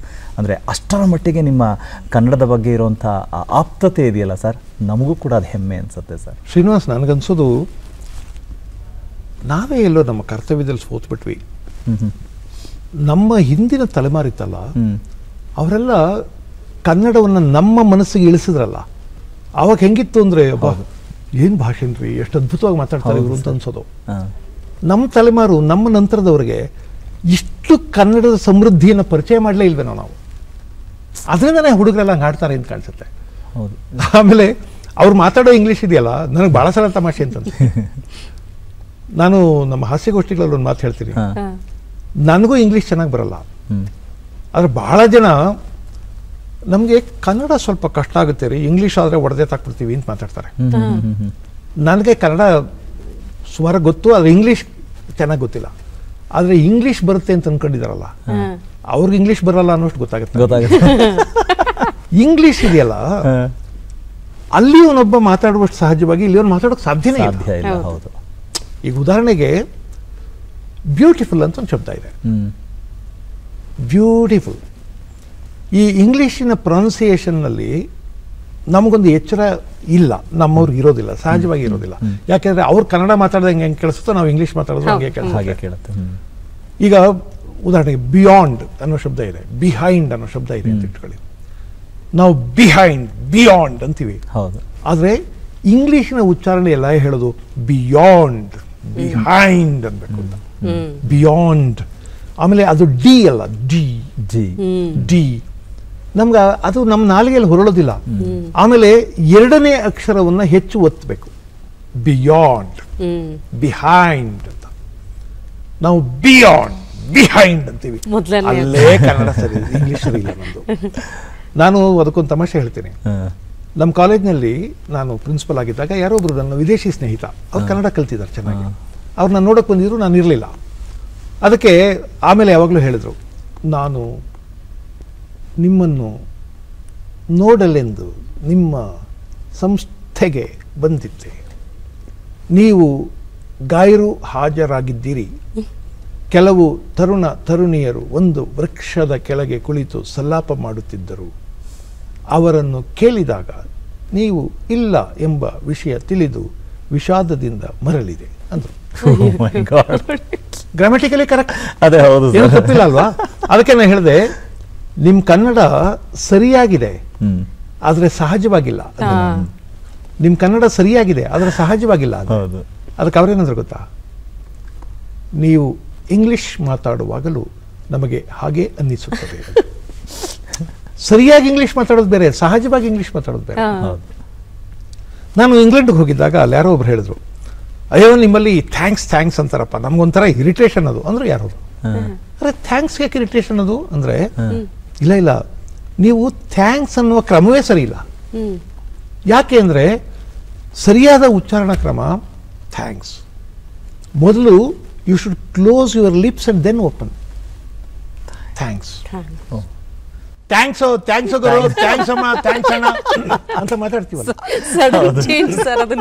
ಅಂದ್ರೆ ಈಗ ನಾವು ಅವಳು ಅನ್ನೋದಕ್ಕೆ ಅವಳು ಅಂದ್ರೆ ಹೆಂಗ್ ಅಕ್ಷರ ಸರಿಯಾಗಿದೆ, ಅವಳು ಬುರ್ತಾಳೆ ಅಂದ್ರೆ ಹೆಂಗ್ ಕೆಟ್ಟದಾಗ ಕೇಳಿಸುತ್ತೋ ಹಂಗ ಅವ್ರಿಗೆ ಥ್ಯಾಂಕ್ಸ್ ಅನ್ನೋದು ಕೇಳಿಸುತ್ತೆ. ಆದ್ರಿಂದ ಈ ಪ್ರಭೃತಿಗಳಿದಾವೆಲ್ಲ ಇದಾರಲ್ಲ, ಇಂಗ್ಲಿಷ್ ಬಹಳ ಚೆನ್ನಾಗಿ ಹೊಡೆದಾಗ್ತೀವಿ, ಅವ್ರಿಗೆ ಗೊತ್ತಾಗಬೇಕು. ಇದು ಲೇವಡಿ ಮಾಡುವಷ್ಟು ಕೆಟ್ಟದಾಗ ಮಾತಾಡ್ತಾರೆ. ಈಗ ಫಾರ್ ಎಕ್ಸಾಂಪಲ್ ಬ್ಯೂಟಿಫುಲ್ ಅಂತ ಹೇಳಿದ್ನಲ್ಲ, ನೀವು ಜೋಗ್ ಫಾಲ್ಸ್ ನೋಡಿ ಬ್ಯೂಟಿಫುಲ್ ಅನ್ಬಾರ್ದು, ಒಂದು ಹೂವನ್ನು ನೋಡಿ ಬ್ಯೂಟಿಫುಲ್ ಅನ್ಬಾರ್ದು, ಒಂದು ಚಿಕ್ಕ ಮಗುವನ್ನು ನೋಡಿ ಬ್ಯೂಟಿಫುಲ್ ಚೈಲ್ಡ್ ಅನ್ಬಾರ್ದು. ಯಾಕಂದ್ರೆ ಬ್ಯೂಟಿ ಅನ್ನುವುದು ಯಾವ ಗಾತ್ರದಲ್ಲಿ ಯಾವ ವಾಲ್ಯೂಮ್ನಲ್ಲಿ ಪ್ರಕಟವಾಗುತ್ತೋ ಅದಕ್ಕೆ ಬೇರೆ ಬೇರೆ ಶಬ್ದಗಳಿರ್ತವೆ. ಒಂದು ದೊಡ್ಡ ದೃಷ್ಟಿ ಒಂದ್ಸರಿ ಇಟ್ ಇಸ್ ಸಬ್ಲೈಮ್, ಕನ್ನಡದಲ್ಲಿ ಭವ್ಯವಾದದ್ದು ಸಬ್ಲೈಮ್ ಅಂತಾರೆ. ತುಂಬಾ ಸಣ್ಣದಾಗಿದ್ರೆ ಬ್ಯೂಟಿ ಪ್ರೆಟಿ ಅಂತಾರೆ, ಕ್ಯೂಟ್ ಅಂತಾರೆ, ಮೆರಿ ಅಂತಾರೆ. ಅಂದ್ರೆ ನೀವು ಯಾವ ಯಾವ ಶಬ್ದಕ್ಕೆ ಎಷ್ಟು ಬಳಸಬೇಕೋ ಅಷ್ಟೇ ಬಳಸಬೇಕು, ನಮ್ಮಲ್ಲಿ ಗೊತ್ತಿಲ್ಲ. ಈಗ ನಮ್ಮ ಕನ್ನಡದಲ್ಲಿ ಗೊತ್ತಾಗತ್ತಲ್ವಾ, ಕೆಳಗಡೆ ಎಣ್ಣೆ ಚೆಲ್ಲೋಗಿದೆ ಬೆಳ್ಕೋಬೇಕು, ಅಕ್ಕಿ ಚೆಲ್ಲೋಗಿದೆ ಗುಡಿಸ್ಕೋಬೇಕು, ಜಾಸ್ತಿ ಇದೆ ಬಾಚ್ಕೋಬೇಕು, ಒಂದೇ ವಸ್ತು ಎಳ್ಕೋಬೇಕು. ಇವೆಲ್ಲ ಕ್ರಿಯೆ ಬೇರೆ, ಎಳ್ಕೊಳ್ಳೋದು, ಬಾಚ್ಕೊಳ್ಳೋದು, ಗುಡಿಸ್ಕೊಳ್ಳೋದು, ಬೆಳ್ಕೊಳ್ಳೋದು ಎಲ್ಲ ಕ್ರಿಯೆ ಬೇರೆ. ಆದ್ರೆ ನಮ್ಗೆ ಇಂಗ್ಲೀಷಲ್ಲಿ ಗೊತ್ತಿಲ್ಲದೆ ಇದ್ರೆ ನಿಮ್ಗೆ ಎಣ್ಣೆ ಚೆಲ್ಲೋಗಿದೆ ಎಳ್ಕೋ ಮೇಲಕ್ಕೆ ಅಂದಂಗೆ ಆಗುತ್ತೆ. ಆಮೇಲೆ ಈಗ ಕನ್ನಡದಲ್ಲಿ ಬಳಸುವಾಗ ಮಾತಾಡ್ತಾ ಇದ್ದ ಮಗ ಕೊಟ್ಟೆ ನೋಡೊಂದು ಅಂತಾರೆ, ಬಿಟ್ಟೆ ನೋಡೊಂದು, ಹೊಡೆದಾಕ್ಬಿಟ್ಟೆ, ಬಡ್ದಾಕ್ಬಿಟ್ಟೆ, ಗುದ್ದುಬಿಟ್ಟೆ. ಈ ಎಲ್ಲವೂ ಇವೆಲ್ಲ ಹೊಡೆದೆ, ಬಡ್ದೆ, ಕೊಟ್ಟೆ, ಹಾಕದೆ, ಗುದ್ದುಬಿಟ್ಟೆ ಅನ್ನೋದಿದೆಯಲ್ಲ, ಇವೆಲ್ಲ ಬೇರೆ ಬೇರೆ ಬಗೆಯ ಕ್ರಿಯೆಗಳು. ನೀವು ಒಡೆಯುವ ಇಂಟೆನ್ಸಿಟಿ ಎಷ್ಟಿದೆ, ತೀವ್ರತೆ ಎಷ್ಟಿದೆ, ಅದ್ರ ಮೇಲೆ ಬೇರೆ ಬೇರೆ ಶಬ್ದ ಬಳಸ್ಬೇಕು. ಹೊಡಿತೀನಿ ನಿನಗೆ ಅನ್ನೋದಕ್ಕೂ ಹಾಕ್ತೀನಿ ನೋಡಿ ನಿನಗೆ ಅನ್ನೋದಕ್ಕೂ ವ್ಯತ್ಯಾಸ ಇದೆ. ಹೌದು. ಚಚ್ಚು ಬಿಡ್ತೀನಿ ನಿನಗೆ ಅನ್ನೋದಕ್ಕೂ ವ್ಯತ್ಯಾಸ ಇದೆ. ಗುದ್ದು ಬಿಡ್ತೀನಿ ನಿನಗೆ, ಬಡ್ದು ಹಾಕ್ಬಿಡ್ತೀನಿ ನಿನಗೆ, ಇದೆಲ್ಲಕ್ಕೂ ವ್ಯತ್ಯಾಸ ಇದೆ. ನಿಮಗೆ ಭಾಷೆಯ ಸೂಕ್ಷ್ಮಗಳು ಗೊತ್ತಿದ್ರೆ ಅಲ್ಲಿ ಸರಿಯಾದ ಶಬ್ದಗಳನ್ನ ಬಳಸ್ತೀವಿ. ಇಂಗ್ಲಿಷ್ನಲ್ಲಿ ನಮಗೆ ಯಾವ ಸೂಕ್ಷ್ಮಗಳು ಗೊತ್ತಿಲ್ಲ. I am going to beat you ಅಷ್ಟೇ ಗೊತ್ತಿರೋದು, I am going to beat you ಅಷ್ಟೇ ಗೊತ್ತಿರೋದು ನಮಗೆ. ಆದ್ರೆ ನೀವು ಯಾವ ತೀವ್ರತೆಯಲ್ಲಿ ಹೊಡಿತೀರಿ ಅದಕ್ಕೆ ಬೇರೆ ಬೇರೆ ಶಬ್ದಗಳು ಇವೆ ಇಂಗ್ಲಿಷ್ನಲ್ಲಿ, ನಮಗೆ ಗೊತ್ತಿರೋದಿಲ್ಲ. ಆದ್ರೆ ಈ ಅವಿವೇಕಿಗಳು, ಸಾರಿ, ಅವರು ನಮ್ಗೆ ಇಂಗ್ಲಿಷ್ ಬರ್ತದೆ ಕನ್ನಡ ಬರೋದಿಲ್ಲ ಅಂತಾರಲ್ಲ, ನಾವು ಲೇವಡಿ ಮಾಡಬೇಕು ಅಂತ ಅನ್ಸಲ್ವ ಅವ್ರನ್ನ? ನಿಜ ಸರ್, ನಿಜ. ಲೇವಡಿ ಮಾಡಬೇಕು ಅನ್ಸಲ್ವ? ಕನ್ನಡ ನಾವು ಆಡೋ ಭಾಷೆ ಬೀದಿಯಲ್ಲಿ ಅಲ್ಲಿ ಇಲ್ಲಿ ಸಿಗುತ್ತೆ ಕನ್ನಡ, ಕಿವಿಗೊಟ್ಟು ಕೇಳಿ. ಕನ್ನಡದಲ್ಲಿ ಒಂದು ಗಾದೆ ಇದೆ, ಬಳಸ್ತಾ ಬಳಸ್ತಾ ನಂಟು, ಬೆಳಗ್ತಾ ಬೆಳಗ್ತಾ ಕಂಚು. ನೆಂಟು ಬಳಸ್ತಾ ಇದ್ರೆ ನೆಂಟು ಅಷ್ಟೇ, ಇಲ್ಲರೆ ಎಲ್ಲ ನೆಂಟರು ಬಿಟ್ಟು ಹೋಗ್ಬಿಡ್ತಾರೆ. ಬೆಳಗ್ತಾ ಇದ್ರೆ ಕಂಚು, ಕಂಚಿನ ಬೆಳಗ್ತಾ ಇದ್ರೆ ಫಳಫಳ ಅಂತ ಹೊಳಿತೆ. ಭಾಷೆನೂ ಅಷ್ಟೇ, ನೀವು ಪದೇ ಪದೇ ಬಳಸ್ತಾ ಇದ್ರೆ ಭಾಷೆ ಬೆಳಗುತ್ತೆ. ಇವ್ರು ಬಳಸೋದೇ ಇಲ್ಲ, ಕನ್ನಡನೂ ಸರಿಯಾಗಿ ಕಲಿಯಲ್ಲ, ಇಂಗ್ಲೀಷು ಸರಿಯಾಗಿ ಕಲಿಯಲ್ಲ. ಅದರಿಂದ ಭಾಷೆ ಒಂದು ಅದ್ಭುತವಾದ ಚೈತನ್ಯವನ್ನು ಕೊಡುತ್ತೆ ಅನ್ನೋದಕ್ಕೆ ಬಿಡಿ ರಾಜ್ಕುಮಾರ್, ಕುವೆಂಪು, ಬೇಂದ್ರೆ, ನರಸಿಂಹಸ್ವಾಮಿ, ಅಡಿಗರು ಅವ್ರನ್ನ ಬಿಟ್ಬಿಡಿ. ನಾನು ನನ್ನಂಥ ಸಣ್ಣವನು ಒಂದು ಎಕ್ಸಾಂಪಲ್. ಎಲ್ಲಿಯೋ ಕಳೆದು ಹೋಗ್ಬೋದಾಗಿದ್ದ ನಾನು ಈಗ ನೀವು ಕರೆದು ಮಾತಾಡ್ತಿದ್ದೀರಿ ನನ್ನನ್ನು, ಇಡೀ ಕನ್ನಡಿಗರಿಗೆಲ್ಲ ತೋರಿಸ್ತಿದ್ದೀರಿ. ತೋರಿಸುವಷ್ಟು ದೊಡ್ಡವನಾಗಿದ್ರೆ ಅಂಥದ್ದೊಂದು ಶಕ್ತಿಯನ್ನ, ಅಂಥದ್ದೊಂದು ಚೈತನ್ಯವನ್ನು ಪ್ರಸಾದಿಸಿದ್ದೇ ಕನ್ನಡ, ಕೊಟ್ಟಿದ್ದೆ ಕನ್ನಡ. ಅದಕ್ಕೆ ಆ ಶಕ್ತಿ ಇದೆ. ಆಮೇಲೆ ಬಹಳ ಜನ ಹೇಳ್ತಾರಲ್ಲ, ಕನ್ನಡ ನಮ್ಮ ತಾಯಿ, ನಮ್ಮ ತಾಯಿ ಬಡವಾಗಿದ್ದಾಳೆ ಅಂತ ಬೇರೆ ತಾಯಿಯನ್ನು ಪ್ರೀತಿಸೋಕ್ಕಾಗತ್ತಾ ಅಂತಾರಲ್ಲ, ಅದೇ ಮೂರ್ಖತನ. ಅದು ನಮ್ಮ ತಾಯಿ ಬಡವಳು ಅಲ್ವೇ ಅಲ್ಲ, ನಮ್ಮ ತಾಯಿ ಬಡವೇ ಅಲ್ಲ. ಕನ್ನಡ ಬಹಳ ಶ್ರೀಮಂತವಾದ ಭಾಷೆ, ಸಮೃದ್ಧವಾದ ಭಾಷೆ. ಇಂಗ್ಲಿಷ್ ಭಾಷೆ ಇನ್ನೂ ಜಗತ್ತಿನಲ್ಲಿ ಕಾಲಿಡುವುದಕ್ಕೆ ಮುಂಚೆಯೇ ಪ್ರಪಂಚದಲ್ಲಿ ಕನ್ನಡದಲ್ಲಿ ಅದ್ಭುತಗಳು ಜರುಗೋಗ್ಬಿಟ್ಟಿದ್ವು. ಅದ್ಭುತಗಳು ಜರುಗೋಗಿದ್ವು. ಇಡೀ ಜಗತ್ತಿಗೆ ಏನನ್ನಾದರೂ ಹೇಳಬಹುದಾದಂಥ ದರ್ಶನವನ್ನು ಕನ್ನಡ ಕೊಟ್ಬಿಟ್ಟಿತ್ತು ಅಷ್ಟೊತ್ತಿಗಾಗಲೇ. ಅಂತ ಅದ್ಭುತವಾದ ಒಂದು ಭಾಷೆ. ಆ ಭಾಷೆಗೆ ಸೇರಿದವ್ರು ನಾವು ಅಂತ ಹೆಮ್ಮೆ ಬೇಡವಾ, ಅಭಿಮಾನ ಬೇಡವಾ, ಸಂತೋಷ ಬೇಡವಾ? ಕುಮಾರವ್ಯಾಸನಂತ ಕವಿಗಳನ್ನ ಈ ಕನ್ನಡ ಕೊಡ್ತು, ಪಂಪನಂತ ಕವಿಗಳನ್ನ ಈ ಕನ್ನಡ ಕೊಡ್ತು. ಅಷ್ಟು ಜನ ವಚನಕಾರರು ಎಂಥ ಅದ್ಭುತವಾದ ಕನ್ನಡ ಬೆಳೆಸಿದ್ರು, ಎಂಥ ಅದ್ಭುತವಾದ ಅಲ್ಲಮ ಪ್ರಭುಗಳ ಒಂದು ವಚನ, ಹರಿವ ನದಿಗೆ ಮೈಯೆಲ್ಲ ಕಾಲು, ಹರಿವ ನದಿಗೆ ಮೈಯೆಲ್ಲ ಕಾರು, ಉರಿಯುವ ಬೆಂಕಿಗೆ ಮೈಯೆಲ್ಲ ನಾಲಿಗೆ, ಬೀಸುವ ಗಾಳಿಗೆ ಮೈಯೆಲ್ಲ ಬೆರಳು. What an experience. ಹರಿಯುವ ನದಿಗೆ ಮೈಯೆಲ್ಲ ಕಾಲು. ಹರಿಯುವ ನದಿಗೆ ಕಾಲು ಬಿಟ್ಟರೆ ಬೇರೆ ಪರ್ಸನಾಲಿಟಿನೇ ಇಲ್ಲ ಅದಕ್ಕೆ, ಮೈಯೆಲ್ಲ ಕಾಲೇ ಅದಕ್ಕೆ. ಉರಿಯುವ ಬೆಂಕಿಗೆ ಮೈಯೆಲ್ಲ ನಾಲಿಗೆ, ಬೀಸುವ ಗಾಳಿಗೆ ಮೈಯೆಲ್ಲ ಬೆರಳು. ಎಂಥ ಎಕ್ಸ್ಪ್ರೆಷನ್ ಅದು. ನನಗೆ ಇಂಥ ಅದ್ಭುತಗಳನ್ನು ಕೊಟ್ಟಿದ್ದು. ಬೆಟ್ಟದ ಮೇಲೊಂದು ಮನೆಯ ಮಾಡಿ ಮೃಗಂಗಳಿಗಂಜಿದೊಡೆಂತಯ್ಯ. ಎಂಥ ಅದ್ಭುತವಾದ ಸಾಮತಿಗಳು. ಸಮುದ್ರದ ತಡಿಯಲೊಂದು ಮನೆಯ ಮಾಡಿ ನೆರೆತೊರೆಗಳಿಗಂಜಿದೆ. ಅಷ್ಟಕ್ಕೆ ಅಕ್ಕಮಹಾದೇವಿ ತನ್ನ ಬೇಗುದಿಯನ್ನು ಹೇಳುವಾಗ, ಎರೆಯಂತೆ ಕರಗಿ ಮಳಲಂತೆ ಜರಿದು ಕನಸಿನಲ್ಲಿ ಕಳವಳಿಸಿ ಆನು ಬೆರಗಾದೆ, ಆನು ಬೆರಗಾದೆ. ಆ ಹೆಣ್ಣು ಮಗಳ ತಹತಃ ನೋಡ್ಬೇಕು ನೀವು. ಎರೆಯಂತೆ ಕರಗಿ, ಎರೆ ಅಂದ್ರೆ ಎರೆಮಣ್ಣು, ಎರೆಮಣ್ಣು ನೀರ್ಗೀರ್ ಬಿದ್ದಾಗ ಕರಗೋಗ್ಬಿಡುತ್ತಲ್ಲ. ಎರೆಯಂತೆ ಕರಗಿ ಮರಳಂತೆ ಜರಿದು, ಮರಳು ನೀರು ಬಂದಾಗ ಜರ್ಕೊಂಡು ಹೋಗ್ಬಿಡುತ್ತಲ್ಲ. ಎರೆಯಂತೆ ಕರಗಿ ಮರಳಂತೆ ಜರಿದು ಕನಸಿನಲ್ಲಿ ಕಳವಳಿಸಿ ಆನು ಬೆರಗಾದೆ, ಆನು ಬೆರಗಾದೆ. ಅಲ್ಲೊಂದು ಸಾಲ ಇದೆ, ಆವುಗೆಯ ಕಿಚ್ಚಿನಂತೆ ಸುಳಿದು ಬೆಂದೆ, ಆಪತ್ತಿಗಾಗುವರನಾರನು ಕಾಣೆ. ಆವುಗೆಯ ಕಿಚ್ಚಿನಂತೆ. ಈ ಅನುಭವ ಇಲ್ಲದ್ರೆ ಗೊತ್ತಾಗೋದಿಲ್ಲ. ಈ ಮಡಕೆ ಗಿಡಕೆ ಸುಡ್ತಾರಲ್ಲ, ಸುಡುವಾಗ ಮಡಕೆಗಳನ್ನೆಲ್ಲ ಒಳಗಿಟ್ಟು ಮೇಲೆಲ್ಲ ಅದ್ರ ಗೂಡು ಅದನ್ನೆಲ್ಲ ಮೆತ್ತು ಬಿಡ್ತಾರೆ. ಆ ಬೆಂಕಿ ಒಳಗೆ ಸುಳಿತಾ ಇರುತ್ತೆ, ಹೊರಗೆ ದಿಗದಿಗ ಅಂತ ಕಾಣಿಸೋದೇ ಇಲ್ಲ. ಬೆಂಕಿ ಒಳಗೆ ಸುಳಿತಾ ಇರುತ್ತೆ. ಅವಳ ಒಳಗಿನ ಬೆಂಕಿ, ಅದನ್ನು ಹೇಳೋ ಕ್ರಮ ಅದು. ಕನ್ನಡವನ್ನು ಇಷ್ಟು ಅದ್ಭುತವಾಗಿ. ಬಸವಣ್ಣವ್ರದ್ದು ಒಂದು ವಚನ ಇದೆ, ಸುಮ್ಮನೆ ಪುಂಖಾನುಪುಂಖವಾಗಿ ನನಗೆ ನೆನಪಾಗ್ತಿರ್ತವೆ. ಆವನಾದಡೇನು ಶ್ರೀ ಮಹಾದೇವನ ಭಕ್ತನಾದಡೆ, ಯಾರಾದ್ರೇನು ಶ್ರೀ ಮಹಾದೇವನ ಭಕ್ತನಾದಡೆ ಬಾಯ ತಂಬುಲವ ಹಿಡಿವೆ, ಬೀಳುಡುಗೆಯ ಹೊದೆವೆ, ಪಾದರಕ್ಷೆಯ ಕಾದು ಬದುಕುವೆ ಕೂಡಲ ಸಂಗಮ ದೇವ. ಆವನಾದಡೇನು, ತನ್ನ ವಿನಯದ ಪರಾಕಾಷ್ಠೆ ಅದು. ಆವನಾದಡೇನು ಶ್ರೀ ಮಹಾದೇವನ ಭಕ್ತನಾದಡೆ ಬಾಯ ತುಂಬುಲವ ಹಿಡಿವೆ. ತಂಬುಲ ಅಂದ್ರೆ ಎಲೆ ಅಡಿಕೆ ಹಾಕಿ ಉಗಿತಾರಲ್ಲ ಅದು. ತಾಂಬೂಲ ಅಂದ್ರೆ ಹಾಕೊಳ್ಳೋದು, ತಂಬುಲ ಅಂದ್ರೆ ಉಗಿಯೋದು. ಬಾಯ ತಂಬುಲವ ಹಿಡಿವೆ ಅಂತ ಮಹಾದೇವನ ಭಕ್ತನ ಬಾಯ ತಂಬುಲ ಹಿಡಿತೀನಿ ನಾನು. ಬೀಳುಡುಗೆಯ ಹೊದವೆ, ಅವನ ಹಾಕಿ ಬಿಸಾಕಿದ ಬಟ್ಟೆನ ಉದ್ಕೋತೀನಿ. ಪಾದರಕ್ಷೆಯ ಕಾದು ಬದುಕುವೆ. ಹೇಳಿದವನು ಯಾರೋ ಸಾಮಾನ್ಯ ಮನುಷ್ಯ ಅಲ್ಲ, ಆ ಕಾಲದ ಮಹಾಮಂತ್ರಿ. ವಿನಯದ ಪರಾಕಾಷ್ಠೆ ಅಲ್ವಾ ಇದು? ಹಿಂಗೆ ಹೇಳೋದಿದೆಯಲ್ಲ ಭಾಷೆಯಲ್ಲಿ,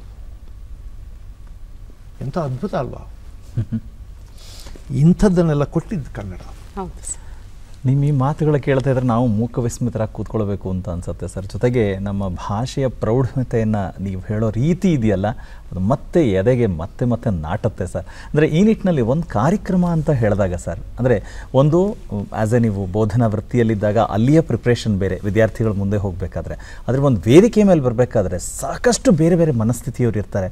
ಮತ್ತು ಅಲ್ಲಿಯ ಕಾರ್ಯಕ್ರಮದ ಹಿನ್ನೆಲೆಯಲ್ಲಿ ಸಬ್ಜೆಕ್ಟನ್ನು ನೀವು ಆಯ್ಕೆ ಮಾಡ್ಕೊಳ್ಬೇಕಾಗತ್ತೆ. ಹೇಗಿರುತ್ತೆ ಸರ್ ಆ ಸಿದ್ಧತೆ?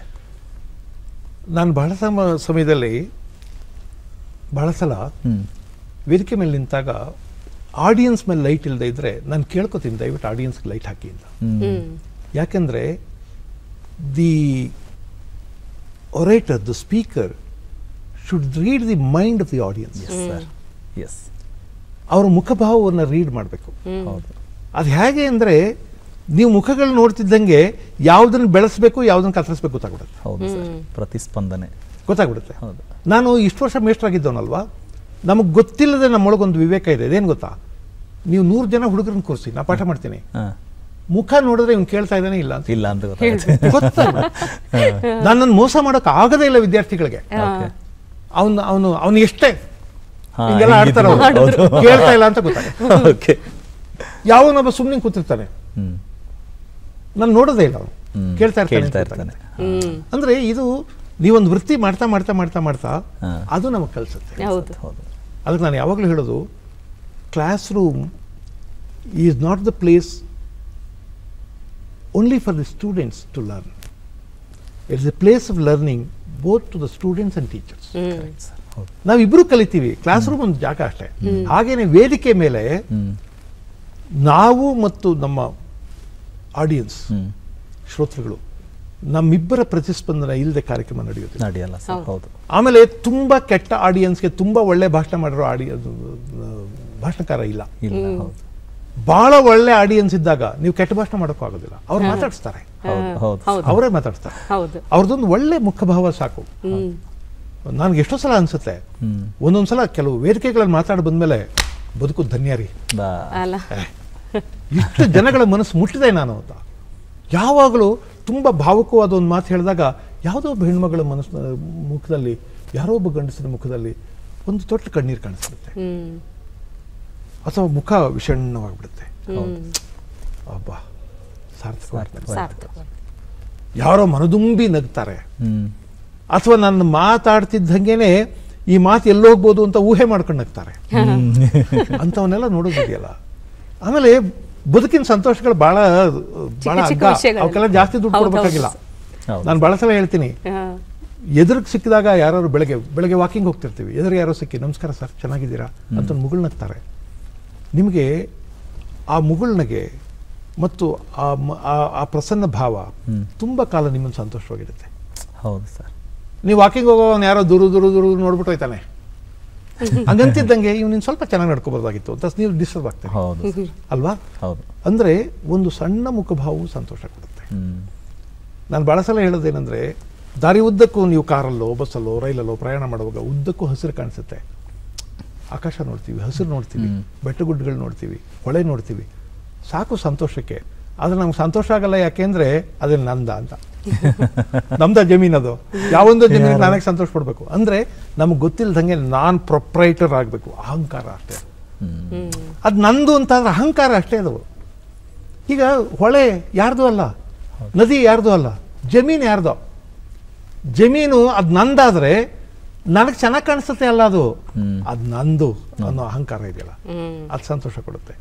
ಇದು ಬಿಟ್ಬಿಟ್ರೆ ಪ್ರಪಂಚದಲ್ಲಿ ಸಂತೋಷ ಪಡೋಕೆ ಬೇಕಾದಷ್ಟಿದೆ. ಸರ್, ಇಷ್ಟೊಂದು ವೈವಿಧ್ಯಮಯ ವೇದಿಕೆ ಕಾರ್ಯಕ್ರಮಗಳಿಂದ ಸಿನಿಮಾ ರಂಗಕ್ಕೆ ಬರೋದಾದ್ರೆ ಬೆರಳೆಣಿಕೆಯಷ್ಟೇ ಪಾತ್ರಗಳು ಮಾಡಿದ್ರೂ ಕೂಡ ಮುಸ್ಸಂಜೆ ಮಾತಿನಲ್ಲಿ ಒಂದು ಸ್ಟ್ರಿಕ್ಟ್ ಬಾಸ್ನ ಪಾತ್ರ ಆಗಿರ್ಬೋದು, ಗೂಗ್ಲಿ ಸಿನಿಮಾದಲ್ಲಿ ಪ್ರಾಂಶುಪಾಲರ ಪಾತ್ರನೇ ನಿರ್ವಹಿಸಿದ್ದೀರಿ. ಸೊ ಮತ್ತೆ ಮತ್ತೆ ನೆನಪಿಸಿಕೊಳ್ಳುವಂಥವು ನಮಗೆ ನೋಡುವಂಥ ವೀಕ್ಷಕರಿಗೆ ನಿಮ್ಮ ಆ ಅನುಭವ ಹೇಗಿತ್ತು ಸರ್? ಸಿನಿಮಾ ನನ್ನ ಕ್ಷೇತ್ರ ಅಲ್ಲ. ನನಗೆ ಬಹಳ ಸಲ ಅನಿಸಿದೆ I am not A good actor, ನಾನೇನು ಅಷ್ಟು ಒಳ್ಳೆ ನಟ ಅಲ್ಲ. ಆಮೇಲೆ ಈ ಸಿನಿಮಾದಲ್ಲಿ ಹೋಗಿ ಕಾಯೋದಿದೆಯಲ್ಲ, ನನಗೆ ಕಾಯ್ತಾ ಕೂತ್ಕೊಳ್ಳೋದು, ಒಂದು ನಮ್ಮ ಸರದಿ ಬರೋ ತನಕ ಕಾಯೋದು, ಇದೆಲ್ಲ ತುಂಬ ಕಷ್ಟ. ಅಲ್ಲಿ ಎವ್ರಿಥಿಂಗ್ ಈಸ್ ಅನ್ಪ್ರಿಡಿಕ್ಟಬಲ್. ಏನು ನೀವು ಇಷ್ಟೊತ್ತಿಗೆ ಶೂಟಿಂಗ್ ಶುರು ಆಗುತ್ತೆ, ಇಷ್ಟೊತ್ತಿಗೆ ಮುಗಿಯುತ್ತೆ ಅಂತ ಏನೂ ಗೊತ್ತಾಗಲ್ಲ. ನನಗೆ ಅದಕ್ಕೆ ಹೊಂದ್ಕೊಳ್ಳೋದಕ್ಕೆ ಸಾಧ್ಯ ಆಗಲ್ಲ, ಅದು ಒಂದು. ಆದರೆ ಸಿನಿಮಾಗಳನ್ನು ತುಂಬ ನೋಡಿದವನು ನಾನು, ತುಂಬ ನೋಡಿದವನು. ಅದರಲ್ಲೂ ರಾಜ್ಕುಮಾರ್ ಸಿನಿಮಾಗಳನ್ನ ಬಹುಶಃ ನನಗೆ 70ರ ದಶಕದ ನಂತರ ಬಂದಿರುವ ಯಾವ ರಾಜ್ಕುಮಾರ್ ಸಿನಿಮಾನು ಬಿಟ್ಟಿಲ್ಲ. ಹಿಂದಿಂದು ಸಿಗದೆ ಕೆಲವು ನೋಡಿಲ್ಲ ಅಷ್ಟೇ. ಆದ ನಂತರ ಯಾವ ಸಿನಿಮಾನು ಬಿಟ್ಟಿಲ್ಲ. ನನಗೆ ರಾಜ್ಕುಮಾರ್ ನನ್ನ ಜೀವನ ಪಾಠ ತುಂಬ ಮಾಡಿಕೊಟ್ಟಿದ್ದಾರೆ, ಬಹಳ ಮಾಡಿಕೊಟ್ಟಿದ್ದಾರೆ. ಆಮೇಲೆ ನಮ್ಮ ಸಿನಿಮಾ ಹಾಡುಗಳಿವೆಯಲ್ಲ, ಹಾಡುಗಳು, ಕೆಲವು ಸಂಭಾಷಣೆಗಳು ನನಗೆ ಈಗಲೂ ರೋಮಾಂಚನ ಹುಟ್ಟಿಸ್ತವೆ. ಎಂಥ ಸುಂದರವಾದ ಹಾಡುಗಳನ್ನ ಬರೆದ್ರು ಅವಾಗೆಲ್ಲ. ಈ ಒಂದು 3-4 ಗಂಟೆಯಲ್ಲಿ ಕುರಾ ಸೀತಾರಾಮ್ ಶಾಸ್ತ್ರಿಗಳು ಬರೆದ ಹಾಡು, ಇಡೀ ರಾಮಾಯಣವನ್ನು ಹೇಳುವಂಥ ಹಾಡು. ನಿಮ್ಗೆ ಗೊತ್ತಿದೆ, ದ್ವಾರಪಾಲರ ಮರಳಿ ಬಳಿಗೈವ ಕೃಪೆಯೋ, ಜಾರತನ ಸದೆ ಬಡಿವ ಸಂಭ್ರಮದ ನೆಪವೋ, ರಾಮನ ಅವತಾರ ರಘುಕುಲ ಸೋಮನ ಅವತಾರ. ಶುದ್ಧ ಸಾಹಿತ್ಯ.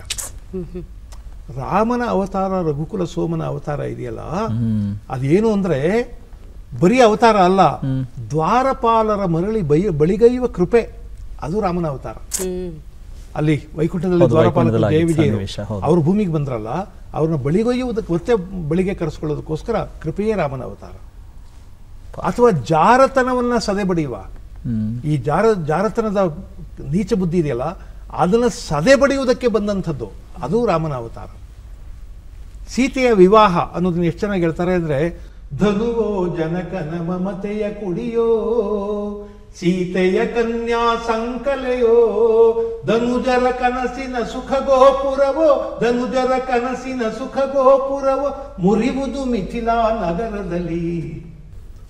ರಾಮ ಶಿವಧನಸ್ಸನ್ನು ಮುರಿದ ಪ್ರಸಂಗ ಇದೆಯಲ್ಲ, ಮುರಿದದ್ದು ಶಿವಧನಸ್ಸನ್ನು ಮಾತ್ರ ಅಲ್ಲ, ಅದು ಧನುವೋ ಜನಕನ ಮಮತೆಯ ಕುಡಿಯನ್ನು ಮುರಿತಾ ಇದ್ದಾನೆ, ಸೀತೆಯ ಕನ್ಯಾಸಂಕಲೆಯನ್ನು ಮುರಿತಾ ಇದ್ದಾನೆ. ನಾಳೆ ಧನುಜರ ಕನಸಿನ ಸುಖ ಗೋಪುರಗಳಿವೆಯಲ್ಲ, ಅವನ್ ಮುರಿತಾ ಇದ್ದಾನೆ, ಬರೀ ಬಿಲ್ ಮುರಿತಾ ಇಲ್ಲ. ಎಂತ ಅದ್ಭುತವಾದ ಸಾಹಿತ್ಯ, ಎಷ್ಟು ಒಳ್ಳೆ ಹಾಡುಗಳು. ಆಮೇಲೆ ವಿಜಯ ನರಸಿಂಹ ಒಂದು ಹಾಡು ಬರೆದಿದ್ದಾರೆ ಶರಪಂಜರ ಸಿನಿಮಾದಲ್ಲಿ. ನನಗೀಗಲೂ ಎಂತ ಕುತೂಹಲ ಅಂದ್ರೆ, ಎಷ್ಟು ಪ್ರಜ್ಞಾಪೂರ್ವಕವಾಗಿ ಬರೆದಿದ್ದಾರೆ ಅಂತ. 14 ವರ್ಷ ವನವಾಸದಿಂದ ಮರಳಿ ಬಂದಳು ಸೀತೆ, ಮರಳಿ ಬಂದಳು ಸೀತೆ. ಆಯ್ತಾ? ಆ ಹಾಡಿನಲ್ಲಿ ಎಲ್ಲೆಲ್ಲಿ ರಾಮ ಬರುತ್ತೆ, ಆ ರಾಮನ ಹಿಂದೆ ಒಂದು ವಿಶೇಷಣ ಇದೆ. ಸಾರ್ವಭೌಮ ಶ್ರೀರಾಮಚಂದ್ರನ ಪ್ರೇಮದ ಆಸರೆ ಒಂದೇ ಸಾಕೆಂದಳು ಆ ಮಾತೆ. ಅವನು ಪತಿ ಶ್ರೀರಾಮಚಂದ್ರ ಅಲ್ಲ, ಸಾರ್ವಭೌಮ ಶ್ರೀರಾಮಚಂದ್ರ. ಅವನ್ ಬರೀ ರಾಮ ಅಲ್ಲ, ಶ್ರೀರಾಮಚಂದ್ರ ಸಾರ್ವಭೌಮ. ಅವನ ಪ್ರೀತಿ ಎಲ್ಲಿ ಸಿಗುತ್ತೆ? Is more interested in this administration. ಆ ವ್ಯಂಗ್ಯನ ತರ್ತಾ ಇದ್ದಾರೆ. ಸಾರ್ವಭೌಮ ಶ್ರೀರಾಮಚಂದ್ರನ ಪ್ರೇಮದ ಆಸರೆ ಒಂದೇ ಸಾಕೆಂದಳು. ಎಂತ ಮುಗ್ಧೆ ಅವಳು. ಅವ್ನು ಸಾರ್ವಭೌಮ, ಅವನಿಗೆ ಬೇರೆ ಕೆಲಸ ಇದೆ, ಇವಳು ಪ್ರೇಮದ ಆಸರೆ ಬೇಕು ಅಂತಿದ್ದಾಳ. ಆಮೇಲೆ ಅಗ್ನಿ ಪರೀಕ್ಷೆಯ ಸತ್ವ ಪರೀಕ್ಷೆಗೆ ಗುರಿಯಾದಳು ಸೀತೆ, ಅಗ್ನಿಯ ದಹಿಸದೆ ಘೋಷಿಸಿದ ಸೀತೆ ಪುನೀತೆ, ಸೀತೆ ಪುನೀತೆ. ಅಲ್ಪ ಅಗಸನ ಕಲ್ಪನೆ ಮಾತಿಗೆ ಅಳುಕಿದ ಶ್ರೀರಾಮ. ಅಲ್ಲಿ ಶ್ರೀರಾಮ. ಸೀತೆ ಕಲುಷಿತೆ, ಸೀತೆ ದೂಷಿತೆ ಎಂದನೆ ರಾಜ ರಾಮ. ಅಲ್ಲಿ ರಾಜ. ಮತ್ತೆ ಸೀತೆಯ ಕಾಡಿಗಟ್ಟಿದ ನ್ಯಾಯವಾದಿ ರಾಮ. ನ್ಯಾಯವಾದಿ ರಾಮ. ಒಂದು ಪ್ರತಿ ಸಲ ರಾಮ ಅಂತ ಬಳಸುವಾಗ ಆ ರಾಮನ ಹಿಂದೆ ಕೊಡುವ ವಿಶೇಷಣ ಇದೆ, ಅದಕ್ಕೊಂದು ಅರ್ಥ ಇದೆ. ಅಥವಾ ಶಬ್ದಗಳಲ್ಲಿ ಆಟ ಆಡೋದು ನೋಡಿ. ಎತ್ತೆತ್ತಲಿ ಈಗ ಕಗ್ಗತ್ತಲಾಯ್ತು ಗೊತ್ತಾಗದಾಯ್ತೆ ವಿಠಲ. ಈ ತಕಾರದ ಅಲಿಟ್ರೇಷನ್ ಇದು, ವರ್ಣಾವಲಿಯಿಂದ. ಎತ್ತೆತ್ತಲಿ ಈಗ ಕಗ್ಗತ್ತಲಾಯ್ತು ಗೊತ್ತಾಗದಾಯ್ತೆ ವಿಠಲ, ಮುತ್ತಂತ ನಿನ್ನ ಕೈ ತುತ್ತು ತಿನ್ನೋ ಹೊತ್ತಾಯ್ತು ಬಾರೋ ವಿಠಲ, ಬತ್ತಿರೋ ಬದುಕ ನೆತ್ತಿ ನೀ ಬೆಳಕ ಹತ್ತಿಸಿ ಕಾಯೋ ವಿಠಲ, ಹೆತ್ತವಳಂತೆ ನೀನೆತ್ತಿಕೊಂಡು ನನ್ನತ್ತ ನೋಡೋ ವಿಠಲ. ಎಂಥ ಪ್ರಬುದ್ಧತೆ ಇದು. ಎಷ್ಟು ತಕಾರಗಳಲ್ಲಿ ಪದ್ಯ ಬರೀತಾರೆ. ಆರಾಧಿಸುವೆ ಮದನಾರಿ ಹಾಡಿದೆಯಲ್ಲ, ಎಂಥ ಶ್ಲೇಷಾರ್ಥದ ಕವನ ಅದು. ಮದನಾರಿ ಅಂದ್ರೆ ಒಂದು ಶಿವ, ಮದನ ಅರಿ, ಇನ್ನೊಂದು ಮದ ನಾರಿ, ಮದಿಸಿದ ನಾರಿ. ಒಂದು ಅದು ಏಕಕಾಲದಲ್ಲಿ ಒಂದು ರೊಮ್ಯಾಂಟಿಕ್ ಪೊಯಿಟ್ರಿ, ಅದೇ ಕಾಲದಲ್ಲಿ ಅದೊಂದು ದೇವಸ್ತುತಿ, ಶಿವನ ಸ್ತುತಿ. ಆರಾಧಿಸುವೆ ಮದನಾರಿ, ಆಧರಿಸು ನೀ ದಯ ತೋರಿ. ಆಧರಿಸು ಶಿವನೇ ನೀ ಆಧರಿಸು ಅಂತ. ಇನ್ನೊಂದು ಆ ಹುಡುಗಿಯನ್ನ ನೀನು ಆಧರಿಸು ಸುಭದ್ರೆಯನ್ನ. ಮೈದೋರಿ ಮುಂದೆ ಸಹಕರಿಸು. ಮೈ ದೋರುವುದು ಒಂದು ಪ್ರತ್ಯಕ್ಷನಾಗುವುದು, ಇನ್ನೊಂದು ಅಸಭ್ಯವಾದ ಅರ್ಥ ಇದೆ ಮೈ ತೋರಿಸೋದು ಅಂತ. ಮೈದೋರಿ ಮುಂದೆ ಸಹಕರಿಸು. ಆ ಮಾರ ನುರವಣೆ ಪರಿಹರಿಸು. ಯಾಕಂದ್ರೆ ಶಿವ ಮಾರನನ್ನು ಕೊಂದವನು, ಆದ್ರಿಂದ ಆ ಮನ್ಮಥನ ಬಾಧೆಯನ್ನು ಪರಿಹರಿಸು ಅಂದ್ರೆ ಅದನ್ನ ಕೊಂದು ಬಿಡು ಅಂತ ಅರ್ಥ ಇದೆ. ಇಲ್ಲಿ ಇವಳಿಗೆ ಹೇಳಿದ್ರೆ ಆ ನನಗೆ ಮನ್ಮಥ ಬಾಧೆ ಇದೆ, ಅದನ್ನ ಸಮಾಧಾನ ಮಾಡು. ಎಷ್ಟೊಂದು ಅರ್ಥಗಳು. ಪ್ರೇಮಾಮೃತವನ್ನು ನೀನುಣಿಸು. ಶಿವನ ಪ್ರೇಮ ಬೇರೆ, ಈ ಹುಡುಗಿಯ ಪ್ರೇಮ ಬೇರೆ. ತನ್ಮಯಗೊಳಿಸು, ಮೈಮರೆಸು. ಮೈಮರೆಸೋದು ಒಂದು ರೊಮ್ಯಾಂಟಿಕ್ ಫೀಲಿಂಗ್ ಕೂಡ ಆಗ್ಬೋದು, ಒಂದು ಭಕ್ತಿಯಲ್ಲಿ ಎಂತ ಅದ್ಭುತವಾದ ಬರೀತಾರೆ. ತುಂಬಾ ಅದ್ಭುತವಾದ ಹಾಡುಗಳು ಬಂದಿವೆ. ಸಾಹಿತ್ಯ ಕೂಡ ಅಷ್ಟೇ. ಏನು ಪಾರ್ಥ, ಕೆಂಗಣ್ಣಿನಿಂದ ಕೆಕ್ಕರಿಸಿ ನೋಡಿ ನನ್ನನ್ನು ಗೆಲ್ಲಲಾರೆ. ಈಗ ಆ ಶಕ್ತಿ ನಿನ್ನಲ್ಲಿಲ್ಲ. ಪರಮ ಪತಿವ್ರತೆಯನ್ನು ನಿಂದಿಸಿದ ಮರುಕ್ಷಣವೇ ನಿನ್ನ ಪುಣ್ಯವೆಲ್ಲ ಉರಿದು ಹೋಗಿ ಪಾಪದ ಮೂಟೆ ನಿನ್ನ ಹೆಗಲು ಹತ್ತಿದೆ. ಎತ್ತು ನಿನ್ನ ಗಾಂಡೀವ, ಹೂಡು ಪರಮೇಶ್ವರನು ಕೊಟ್ಟ ಆ ನಿನ್ನ ಪಾಶುಪತಾಸ್ತ್ರ. ಶಿವನನ್ನು ಗೆದ್ದ ನಿನ್ನ ಶೌರ್ಯ ಪರಾಕ್ರಮ ನನಗೂ ಸ್ವಲ್ಪ ತಿಳಿಯಲಿ, ಅಥವಾ ಶಿವನನ್ನು ಗೆದ್ದೆ ಎಂಬ ಅಹಂಕಾರ ನನ್ನಿಂದಲೇ ಮಣ್ಣಾಗಲಿ.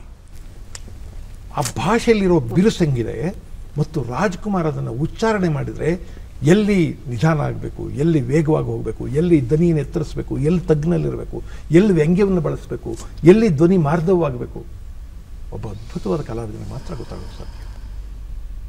ಮದಾಂಧ ಅವರಿವರನ್ನು ಕೊಂದ ಮಾತ್ರಕ್ಕೆ ಅವನು ಅಜೇಯನಲ್ಲ. ಸುರಲೋಕಕ್ಕೆ ಸೋಪಾನ ಕಟ್ಟಿ ಮತ್ಸ್ಯಯಂತ್ರವನ್ನು ಭೇದಿಸಿ ರಣಾಂಗಣದಲ್ಲಿ ವೀರವಿಹಾರ ಮಾಡಿದ ಈ ಪಾರ್ಥನ ಪರಾಕ್ರಮ ನಿನಗೇನು ತಿಳಿದಿದೆಯೋ? ಆ ಭಾಷೆಯನ್ನ ಕ್ಯಾರಿ ಮಾಡೋದಿದೆಯಾ? ಅಂದ್ರೆ ಅವು ಬರೀ ಅಕ್ಷರಗಳಷ್ಟೇ. ಅವು ನಿಮ್ಮ ಬಾಯಿಗೆ ಬಂದಾಗ ಅದನ್ನು ಕ್ಯಾರಿ ಮಾಡಬೇಕು. ಕ್ಯಾರಿ ಮಾಡೋದಕ್ಕೆ ಬೇಕಾದಂಥ ನಿಮ್ಮ ಧ್ವನಿಯ ಏರಿಳಿತಗಳು, ನಿಮ್ಮ ಧ್ವನಿಯಲ್ಲಿ ಬೇಕಾದ ಮೃದುತ್ವ, ಕಾಠಿಣ್ಯ ಇವೆಲ್ಲವೂ ಬೆರೀಬೇಕು. ಖಂಡಿತ ಹೌದು. ನನಗೆ ಕನ್ನಡ ಸಿನಿಮಾಗಳು, ಅದ್ಭುತ ಸಿನಿಮಾಗಳು ಬಂದಿವೆ ಆ ಥರದ್ದು. ಅದರಲ್ಲೂ ಆ ಪುಣ್ಯಾತ್ಮ ರಾಜ್ಕುಮಾರ್ ಕನ್ನಡದಲ್ಲಿ ಶಕಪುರುಷ. ಶಕಪುರುಷ ಹೌದು. ಸಿನಿಮಾ ಅಂದ್ರೆ ರಾಜ್ಕುಮಾರ್. ಹೌದು ಹೌದು.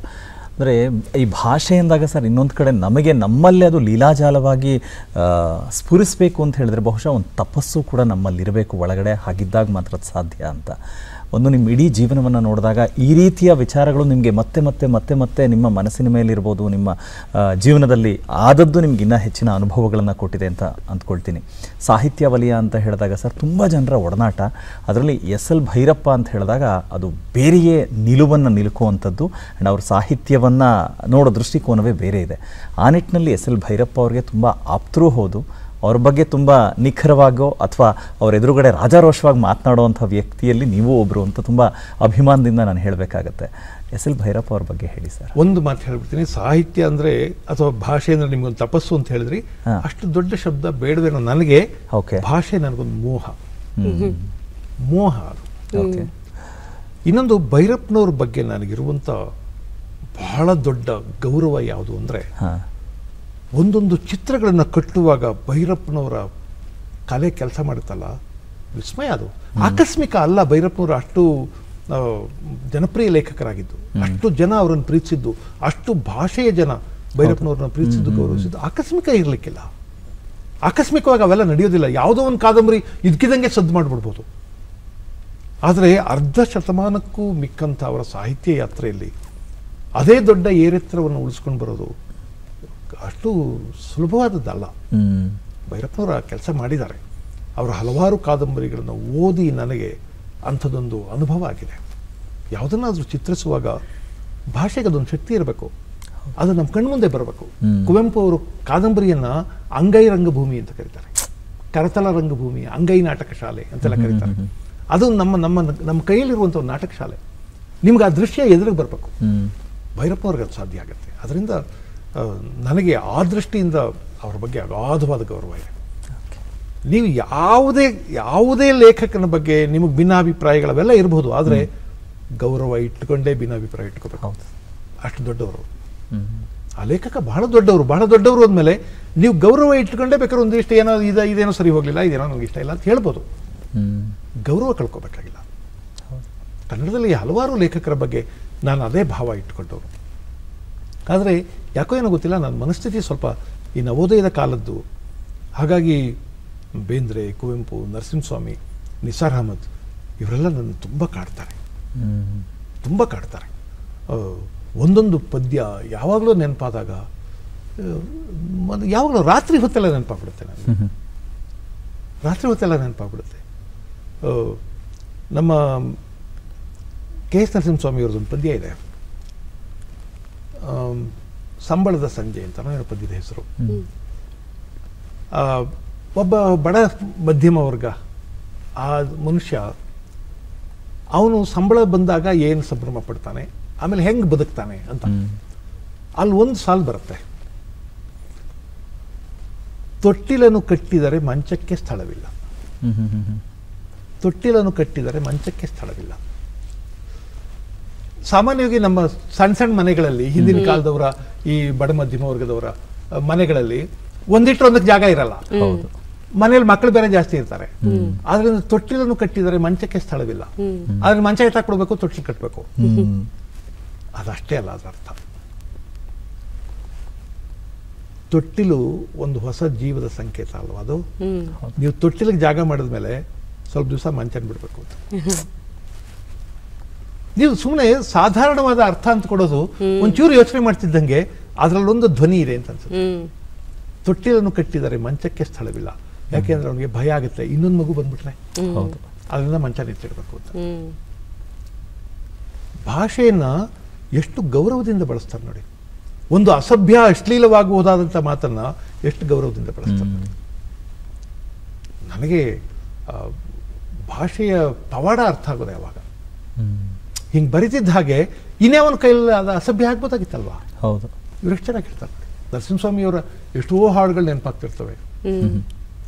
ಬಳೆಗಾರ ಚೆನ್ನಯ್ಯ ಬಾಗಿಲಿಗೆ ಬಂದಿಹನು, ಒಳಗೆ ಬರಲ್ಲಪ್ಪಣೆಯ ದೊರೆಯೇ, ನವಿಲೂರ ಮನೆಯಿಂದ ನುಡಿಯೊಂದ ತಂದಿಹನು, ಬಳೆಯ ತೊಡಿಸುವುದಿಲ್ಲ ನಿನಗೆ. ಅಂದು ಮಂಗಳವಾರ ನವಿಲೂರ ಕೇರಿಯಲ್ಲಿ ಓಲಗದ ಸದ್ದು ತುಂಬಿತ್ತು. ಇಡೀ ಪದ್ಯದಲ್ಲಿ ಆ ಹೆಣ್ಮಗಳನ್ನು ರೆಫರ್ ಮಾಡ್ತಾರಲ್ಲ, ಅಲ್ಲೆಲ್ಲ ಅಮ್ಮ ತಾಯಿ ಅನ್ನೋ ಶಬ್ದಗಳು ಮಾತ್ರ ಬಳಸ್ತಾರೆ. ಯಾಕಂದ್ರೆ ಅವಳೊಬ್ಳು ಗರ್ಭಿಣಿ ಹೆಣ್ಮಗಳು, ಅವಳು ಸೀಮಂತದ ಕಥೆ ಹೇಳ್ತಿದ್ದಾರೆ. ಹೇಳುವಾಗ ಅವಳ ಅಮ್ಮ ತಾಯಿ ಅನ್ನೋ ಶಬ್ದಗಳನ್ನು ಮಾತ್ರ ಬಳಸ್ತಾರೆ ಇಡೀ ಹಾಡಿನಲ್ಲಿ. ಗಮನಿಸಿ, ಎಷ್ಟು ಚಂದ ಅಲ್ವಾ.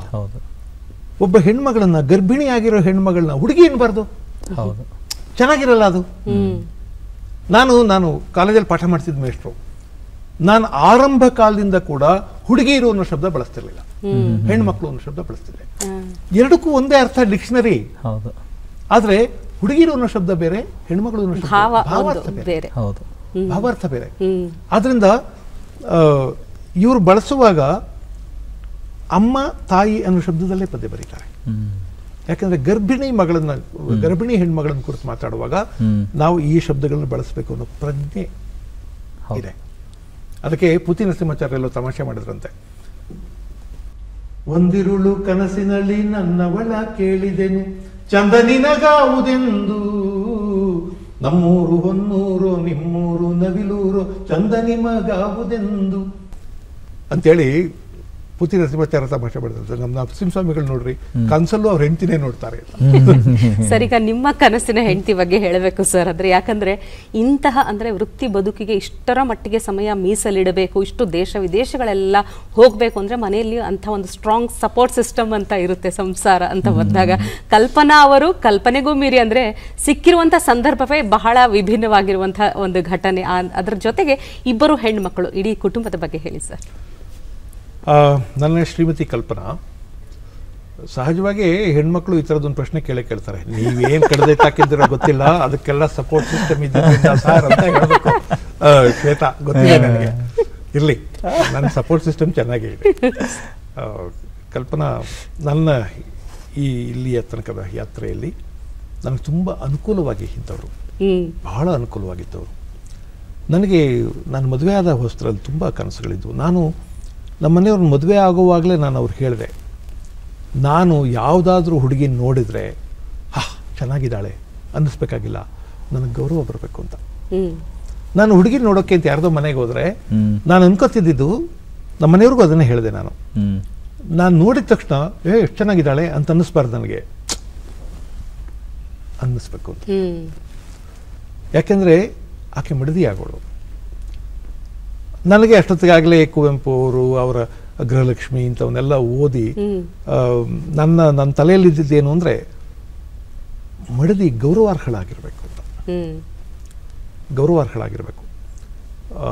ಗಂಡಸು ಸಾಮಾನ್ಯವಾಗಿ ಹೆಣ್ಣುಗಳ ಕೈಯಲ್ಲೇ ಬೆಳೆಯೋದು. ತಾಯಿ ಕೈಯಲ್ಲಿ ಬೆಳೀತಾನೆ, ಹೆಂಡತಿ ಕೈಯಲ್ಲಿ ಬೆಳೀತಾನೆ, ಅಕ್ಕ ತಂಗಿಯರ ಕೈಯಲ್ಲಿ ಬೆಳೀತಾನೆ. ನಾನು ಈಗಲೂ ಅನ್ಸೋದು ಹಿಂಗೆ, ನಾನು ತಾಯಿ ಕೈಯಲ್ಲಿ, ಹೆಂಡತಿ ಕೈಯಲ್ಲಿ, ಮಕ್ಕಳ ಕೈಯಲ್ಲೇ ಬೆಳೆದೋದು. ನಾನು ಈ ಮಕ್ಕಳ ವಿಷಯ ಮಾತಾಡುವಾಗ ಯಾವಾಗಲೂ ಹೇಳ್ತಿರ್ತೀನಿ, ಈ ಸಣ್ಣ ಮಗು ಗಂಡು ಹುಡುಗ ಆದರೆ, ಹುಡುಗ ನಿಮಗೂ ಮಗ, ಅವನು ಹುಡುಗ ಆದರೆ ಅವನೊಳಗೊಬ್ಬ ಗಂಡಸಿರ್ತಾನೆ. ಅದು ಹೆಣ್ಮಗು ಆದರೆ ಅವಳೊಳಗೊಬ್ಬ ತಾಯಿ ಇರ್ತಾಳೆ. ಈ ಹುಡುಗ ನೋಡಿ 4-5 ವರ್ಷ ಆಗಲಿ ಅವನಾಗಲೇ ಗಂಡಸ್ತನ ತೋರಿಸ್ ಶುರು ಮಾಡ್ತಾನೆ. ಏನ್ ನನಗೆ ಹೇಳ್ತೀಯ ನೀನು ಅಂತ. ಅದು ಈ ಗಂಡಸ್ ಪ್ರವೃತ್ತಿ. ಅದು ಎಲ್ಲೋಗ್ತೀಯೋ ಗೊತ್ತಾಗುತ್ತೆ ನಿನ್ಗೇನೆ, ನಾನು ಹೇಳಲ್ಲ ಅಂದ್ಬಿಟ್ಟು ಹೋಗ್ತಾನೆ.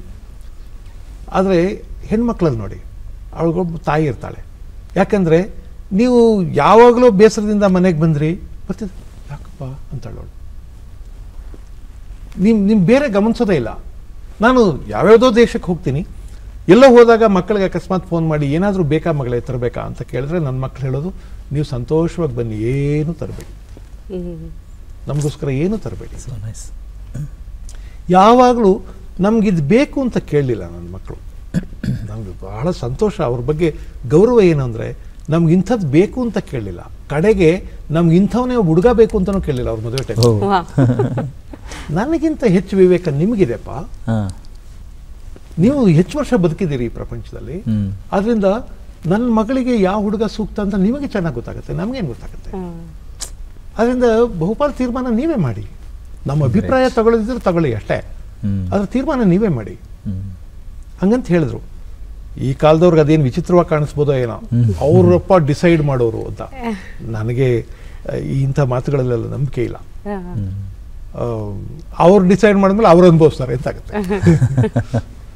ನಾವು ಡಿಸೈಡ್ ಮಾಡಿದ್ರೆ ನಾವು ಜವಾಬ್ದಾರರಾಗ್ತೀವಿ, ಅದಿರಲಿ. ಆದರೆ ಹೆಣ್ಮಕ್ಳಿಬ್ಬರು ಇಲ್ಲಿಯ ತನಕ ಅವರಿಗೋಸ್ಕರ ಏನನ್ನೂ ಕೇಳಲಿಲ್ಲ, ಯಾವತ್ತೂ ಕೇಳಲಿಲ್ಲ. ಸೊ ಅದರಿಂದಾಗಿ ನಾವು ತುಂಬ ಕಂಫರ್ಟಬಲ್ ಆಗಿದ್ದೀವಿ, ಬಹಳ ಕಂಫರ್ಟಬಲ್ ಆಗಿದ್ದೀವಿ. ಸರ್, ಮೊಮ್ಮಕ್ಕಳು ಬಂದಿದ್ದಾರೆ ಈಗ. ಮೊಮ್ಮಕ್ಕಳು ಬಂದಿದ್ದಾರೆ, ಮೊಮ್ಮಕ್ಕಳು ಬರೆದಿದೆ, ಇನ್ನೊಂದು ಬರೋದಿದೆ. ಆ ಘಟ್ಟದಲ್ಲಿ ನಾನಿದ್ದೀನಿ. 2 ಮೊಮ್ಮಕ್ಕಳಿದ್ದಾರೆ. ಒಬ್ಬ ನನ್ನ ದೊಡ್ಡ ಮಗಳಿಗೆ 2 ಮಕ್ಕಳಿದ್ದಾರೆ. ದೊಡ್ಡವನು ಸಾಮ್ರಾಜ್ಯ, ಎರಡನೇವಳು ಸ್ವಾರಸ್ಯ. ಇವರಿಬ್ಬರ ಬದುಕಿನಿಂದ, ಇವರಿಬ್ಬರ ಬರುವಿಕೆಯಿಂದ ನಮ್ಮ ಬದುಕು ಸಮೃದ್ಧವಾಗಿದೆ. ಸರ್, ಮಕ್ಕಳ ಹೆಸರು ಹೇಳಿಲ್ಲ ನೀವು, ಬಹಳ ವಿಶೇಷವಾದ ಹೆಸರುಗಳು. ಸಿಂಚನ ಸುಗಂಧಿನಿ ದೊಡ್ಡವಳು, ಸುಗಮ ಸುಹಾಸಿನಿ ಚಿಕ್ಕವಳು. ನನ್ನ ಮಕ್ಕಳ ಹೆಸರಿಟ್ಟಾಗ ಯಾರೋ ಸ್ನೇಹಿತರು ನನ್ಗೆ ತಮಾಷೆ ಮಾಡ್ತಾ ಇದ್ರು, do you want to name her or sentence her ಅಂತ. ಹಾಗೆ ಸಾಮ್ರಾಜ್ಯ, ಸಾಮಾನ್ಯ ಮಕ್ಕಳನ್ನ ಯು ಆರ್ ಮೈ ಎಂಪೈರ್ ಅಂತಾರಲ್ಲ ಇಂಗ್ಲಿಷ್ ನಲ್ಲಿ, ಅದೊಂದು ಎಕ್ಸ್ಪ್ರೆಷನ್ ಇದೆ, ಯು ಆರ್ ಮೈ ಎಂಪೈರ್ ಅಂತ. ಹಂಗೆ ನಮ್ಮ ಸಾಮ್ರಾಜ್ಯ ಅದು ಅಂತ. ನಮ್ಗಷ್ಟೇ ಸಾಮ್ರಾಜ್ಯ ಅನ್ನೋದು ನಮ್ದು ಬಹಳ ಪುಟ್ಟ ಸಾಮ್ರಾಜ್ಯ ನಮ್ದು. ಆಮೇಲೆ ವಿಶೇಷ ಏನಂದ್ರೆ ನಮ್ಮ ಸಾಮ್ರಾಜ್ಯ ಬೆಳೀತಾ ಇದೆ, ನಮ್ಮದು ಬೆಳೆಯುವ ಸಾಮ್ರಾಜ್ಯ. ಹಾಗೆ ನನ್ನ ಮೊಮ್ಮಗಳ ಸ್ವಾರಸ್ಯ, ಅದು ಸಕಾರದಲ್ಲೇ ಇರಲಿ ಅನ್ನೋದು. ಇನ್ನೊಂದು, ನಮ್ಮ ಬದುಕಿನ ಸ್ವಾರಸ್ಯವೇ ಮಕ್ಕಳು. ಅದಕ್ಕಾಗಿ ಈಗ ನನ್ನ ಮಕ್ಕಳು ಬರ್ತಾರೆ ಅಂದ್ರೆ ನಾವು ಎಂಥ ಆಗಿದ್ದೀವಿ ಅಂದ್ರೆ, ನನ್ನ ಮಕ್ಕಳೇ ಎಷ್ಟೋ ಸಲ ರೇಗಿಸ್ತಾರೆ, ನಮಗೋಸ್ಕರ ಏನು ಕಾಯೋದಿಲ್ಲ, ನೀವು ಮೊಮ್ಮಕ್ಕಳು ಕಾಯ್ತಾ ಇದ್ದೀರಿ ಅಂತ. ಅವರು ನಾಳೆ ಬರ್ತಾರೆ ಅಥವಾ ನಾಡಿದ್ದು ಬರ್ತಾರೆ ಅಂದ್ರೆ ಇವತ್ತಿಂದಾನೇ ನಮ್ಗೆ ಚಡಪಡಿಕೆ ಶುರು ಆಗುತ್ತೆ. ಇನ್ನೂ ನಾಳೆ ಆಗಲಿಲ್ಲ, ಇನ್ನೂ ನಾಳಿದ್ದಾಗಲಿಲ್ಲ, ಅಂಥದ್ದೊಂದು ಸುಖ. ಸಾಮಾನ್ಯವಾಗಿ ಹೆಣ್ಣುಮಕ್ಳು ಹೆತ್ತಂತ ತಂದೆ ತಾಯಂದಿರು ಮದುವೆ ಮಾಡಿಕೊಟ್ಟಾಗ ಅಳ್ತಾರೆ, ಅದು ಫೈನ್. ಬಟ್ ನೀವು ಯಾವುದೇ ರಸ್ತೆಯಲ್ಲಿ ಹೋಗ್ಬೇಕಾದ್ರೂ ಮದುವೆ ಆಗ್ತಾ ಇದ್ರೆ ಆ ಹೆಣ್ಣು ಮದುವೆ ಆಗಿದ್ದನ್ನ, ಆ ಹೆಣ್ಣನ್ನ ನೋಡಿ ಅಳ್ತೀರಂತಲ್ಲ ಸರ್, ನೀವು ಕಣ್ಣಲ್ಲಿ ನೀರು ಬರುತ್ತೆ. ಬಿಲೀವ್ ಮೀ, ನನಗೆ ಈಗಲೂ ಯಾವುದಾದ್ರೂ ಮದುವೆ ಮನೆಗೆ ಹೋಗಿ ಆ ಹೆಣ್ಮಗಳನ್ನ ಒಪ್ಪಿಸ್ಕೊಡ್ತಾರೆ ಅಂತಂದ್ರೆ ನನಗೆ ಉತ್ತರ ತುಂಬಾ ಭಾವುಕನಾಗ್ಬಿಡ್ತೀನಿ ನಾನು. ಯಾಕಂದ್ರೆ ತಮ್ಮ ಮೈ ಮೇಲೆ ಬೆಳೆದ ಜೀವ ಅದು. ಒಂದು ಜೀವನ ತೆಗೆದು ಇನ್ನೊಬ್ಬನ ಕೈ ಇಟ್ಬಿಡೋದಿದೆಯಲ್ಲ, ನಿನ್ನ ಉಭ ಶುಭ ನಿಂದೆ, ಪಾಪ ಪುಣ್ಯ ನಿಂದೆ, ಕುಡುಗೋಲು ಕುಂಬಳಕಾಯಿ ಎಲ್ಲ ನಿಂದೆ ಅಂತ ಕೊಟ್ಬಿಡೋದಿದೆಯಲ್ಲ, ಯಾವುದೋ ಒಂದು ವಸ್ತುನ ಕೊಟ್ಟಂಗಲ್ಲ. ನನ್ನ ಕಾರ್ ತೆಗೆದು ಇನ್ನೊಬ್ಬನ ಕೊಟ್ಟಂಗಲ್ಲ. ಇವೆಲ್ಲ ಕಮಾಡಿಟೀಸ್.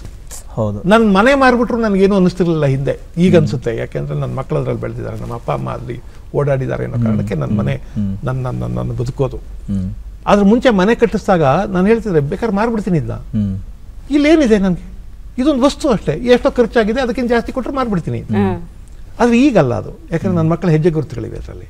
ನಮ್ಮ ಅಪ್ಪ ಅಮ್ಮ ಉಸಿರಾಡದ ಗಾಳಿ ಇದೆ ಅನಿಸ್ತಾ ಇದೆ ನನಗೆ.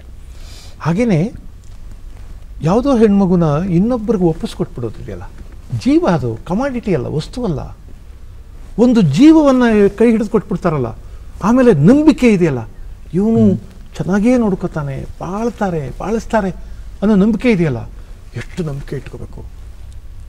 ಅದ್ರ ಜೊತೆಗೆ ಅವ್ರ ಕರುಳು ಎಷ್ಟು ಉರಿತಾ ಇರತ್ತಪ್ಪ, ಆತಂಕ, ಭಯ, ಏನೋ ತಲ್ಲಣಗಳು, ಇವೆಲ್ಲವನ್ನು ಇಟ್ಟುಕೊಂಡು ಕೊಡ್ತಾರಲ್ಲ, ನನಗೆ ಅದನ್ನೆಲ್ಲ ನೋಡಿದಾಗ ಏನು ಬದುಕ್ರಿ ಇದು, ಒಂದು ಜೀವನ ತೆಗೆದು ಇನ್ನೊಬ್ಬರ ಕೈಲಿ ಕೊಟ್ಬಿಡೋದು, ಎಂಥ ಬದುಕಪ್ಪ ಇದು ಅಂತ ಅನ್ನಿಸ್ಬಿಡುತ್ತೆ.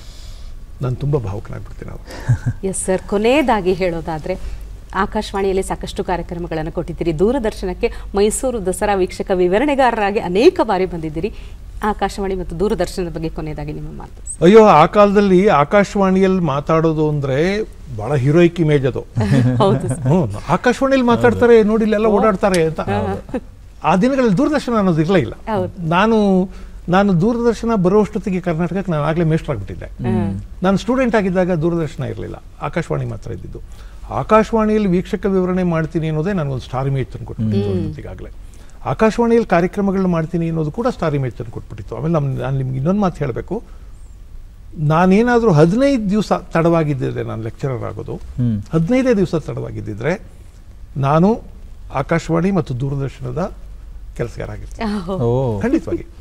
ನನಗೆ ಅವಾಗೊಂದು ಇಂಟರ್ವ್ಯೂ ಬಂದಿತ್ತು, ಐ ವಾಸ್ ಮೋರ್ ಕ್ವಾಲಿಫೈಡ್. ನನಗೆ ಆ ಕೆಲಸ ಸಿಗೋದ್ರಲ್ಲಿ ಯಾವ ಅನುಮಾನವೂ ಇರಲಿಲ್ಲ. ಆದ್ರೆ ನಾನು ಕಾಲೇಜಿಗೆ ಅಷ್ಟೊತ್ತಿಗೆ ರಿಪೋರ್ಟ್ ಮಾಡ್ಕೊಂಡಿದ್ದೆ. ನಮ್ಮ ಕಾಲೇಜ್ನಲ್ಲಿ ಹೇಳಿದ್ರು, ನನಗೆ ಫಸ್ಟ್ ರ್ಯಾಂಕ್ ಇತ್ತು ಅವಾಗ. ನಮ್ಮ ಕಾಲೇಜ್ನವ್ರು ನನ್ನನ್ನು ಬಹಳ ಪ್ರೀತಿಯಿಂದ ಸೆಲೆಕ್ಟ್ ಮಾಡಿದ್ರು. ಅವ್ರಿಗೆ ನಾನು 7 ರೂಪಾಯಿ ಖರ್ಚು ಮಾಡಿದ್ದೀನಿ ಅನ್ನೋದು ಬಿಟ್ಟರೆ ಇನ್ನೇನು ಖರ್ಚು ಮಾಡಿರಲಿಲ್ಲ. ನಾನು ನಮ್ಮ ಕಾಲೇಜ್ಗೆ ಅರ್ಜಿ ಹಾಕೋದಕ್ಕೆ 7 ರೂಪಾಯಿ ಖರ್ಚಾಗಿತ್ತು ನನಗೆ ಅಷ್ಟೇ. ಇಂಟರ್ವ್ಯೂಗೆ ಹೋದೆ, ಸೆಲೆಕ್ಷನ್ ಆರ್ಡರ್ ಕೊಟ್ಟರು. ನನ್ನನ್ನು ಮೊದಲನೇ ಸಲ ಮೀಟ್ ಮಾಡಿದಾಗ ನಮ್ಮ ಪ್ರಿನ್ಸಿಪಾಲ್ ಹೇಳಿದ್ರು, ನೋಡಪ್ಪ ನಿನಗೆ ಮೆರಿಟ್ ಇದೆ, ರ್ಯಾಂಕ್ ಇದೆ, ಎಲ್ಲಾದರೂ ಕೆಲಸ ಸಿಗ್ಬೋದು, ನೀವು ಬಿಟ್ಟು ಹೋಗ್ತೀಯಾ ಅನ್ನೋದಾದರೆ ಈಗಲೇ ಹೇಳ್ಬಿಡು, ಆ 2ನೇ ಕೆಲಸ ಕೊಡ್ತೀವಿ, ಇಲ್ಲಿ ಇರೋದಾದ್ರೆ ಮಾತ್ರ ಪ್ರೀತಿಯಿಂದ ನಿಮ್ಗೆ ನೀಡ್ಸ್ಕೊತೀವಿ ಅಂತ. ನಾನು ಹೇಳಿದೆ, ನಾನು ಇಲ್ಲೇ ಇರ್ತೀನಿ. ಒಂದು, ನಾನು ಮೈಸೂರಿನಲ್ಲಿ ಇರಬೇಕು ಅಂತ ಆಸೆ ಇದೆ. ಇನ್ನೊಂದು, ಇಷ್ಟು ದೊಡ್ಡ ಸಂಸ್ಥೆ, ಇಲ್ಲಿ ಕೆಲಸ ಮಾಡಬೇಕು. ಇನ್ನೊಂದು, ನಾನು ಮೇಷ್ಟ್ರಾಗಿಯೇ ಇರಬೇಕು ಅಂತ ಅಂದ್ಕೊಂಡಿದ್ದೀನಿ, ಅದರಿಂದ ಇರ್ತೀನಿ ಅಂತ. ನನಗೆ ಈ ಮೀಡಿಯಾದಲ್ಲೂ ಕೆಲಸ ಮಾಡಬೇಕು ಅಂತ ಆಸೆ ಇತ್ತು. ಆಕಾಶವಾಣಿ ದೂರದರ್ಶನ ಆ ಕಾಲಕ್ಕೆ ಭಾಳ ದೊಡ್ಡ ಆಕರ್ಷಣೆ, ಕೆಲಸ ಮಾಡಬೇಕು ಅಂತಿತ್ತು. ನಾನು ಕೆಲಸಕ್ಕೆ ಸೇರಿಕೊಂಡ ಒಂದೇ ವಾರಕ್ಕೆ ಇಂಟರ್ವ್ಯೂ ಬಂತು. ದೆಹಲಿಗೆ ಹೋಗ್ಬೇಕಾಗಿತ್ತು ನಾನು ಅವಾಗ. ನಾನು ದೆಹಲಿಗೆ ನಮ್ಮ ಕಾಲೇಜಿನವ್ರಿಗೆ ಗೊತ್ತಾಗದೆ ಹೋಗೋಕೆ ಸಾಧ್ಯ ಇರಲಿಲ್ಲ. ಒಂದು, ನಾನು ಅವ್ರಿಗೆ ಮಾತು ಕೊಟ್ಟಿದ್ದೆ ಇಲ್ಲೇ ಇರ್ತೀನಿ ಅಂತ. ನಾನು ಆ ಕಾಲದಲ್ಲಿ ನನಗೇನು ಅಷ್ಟು ದೊಡ್ಡ ಕಾಂಪಿಟೇಷನ್ ಕೂಡ ಇರಲಿಲ್ಲ. ನಾನು ಸೆಲೆಕ್ಟ್ ಆಗೋದ್ರಲ್ಲಿ ಏನೂ ಅನುಮಾನ ಇರಲಿಲ್ಲ. ಅಷ್ಟೊತ್ತಿಗೆ ಆಗಲೇ ಬೇಕಾದಷ್ಟು ಕಾರ್ಯಕ್ರಮ ಮಾಡಿದ್ದೆ.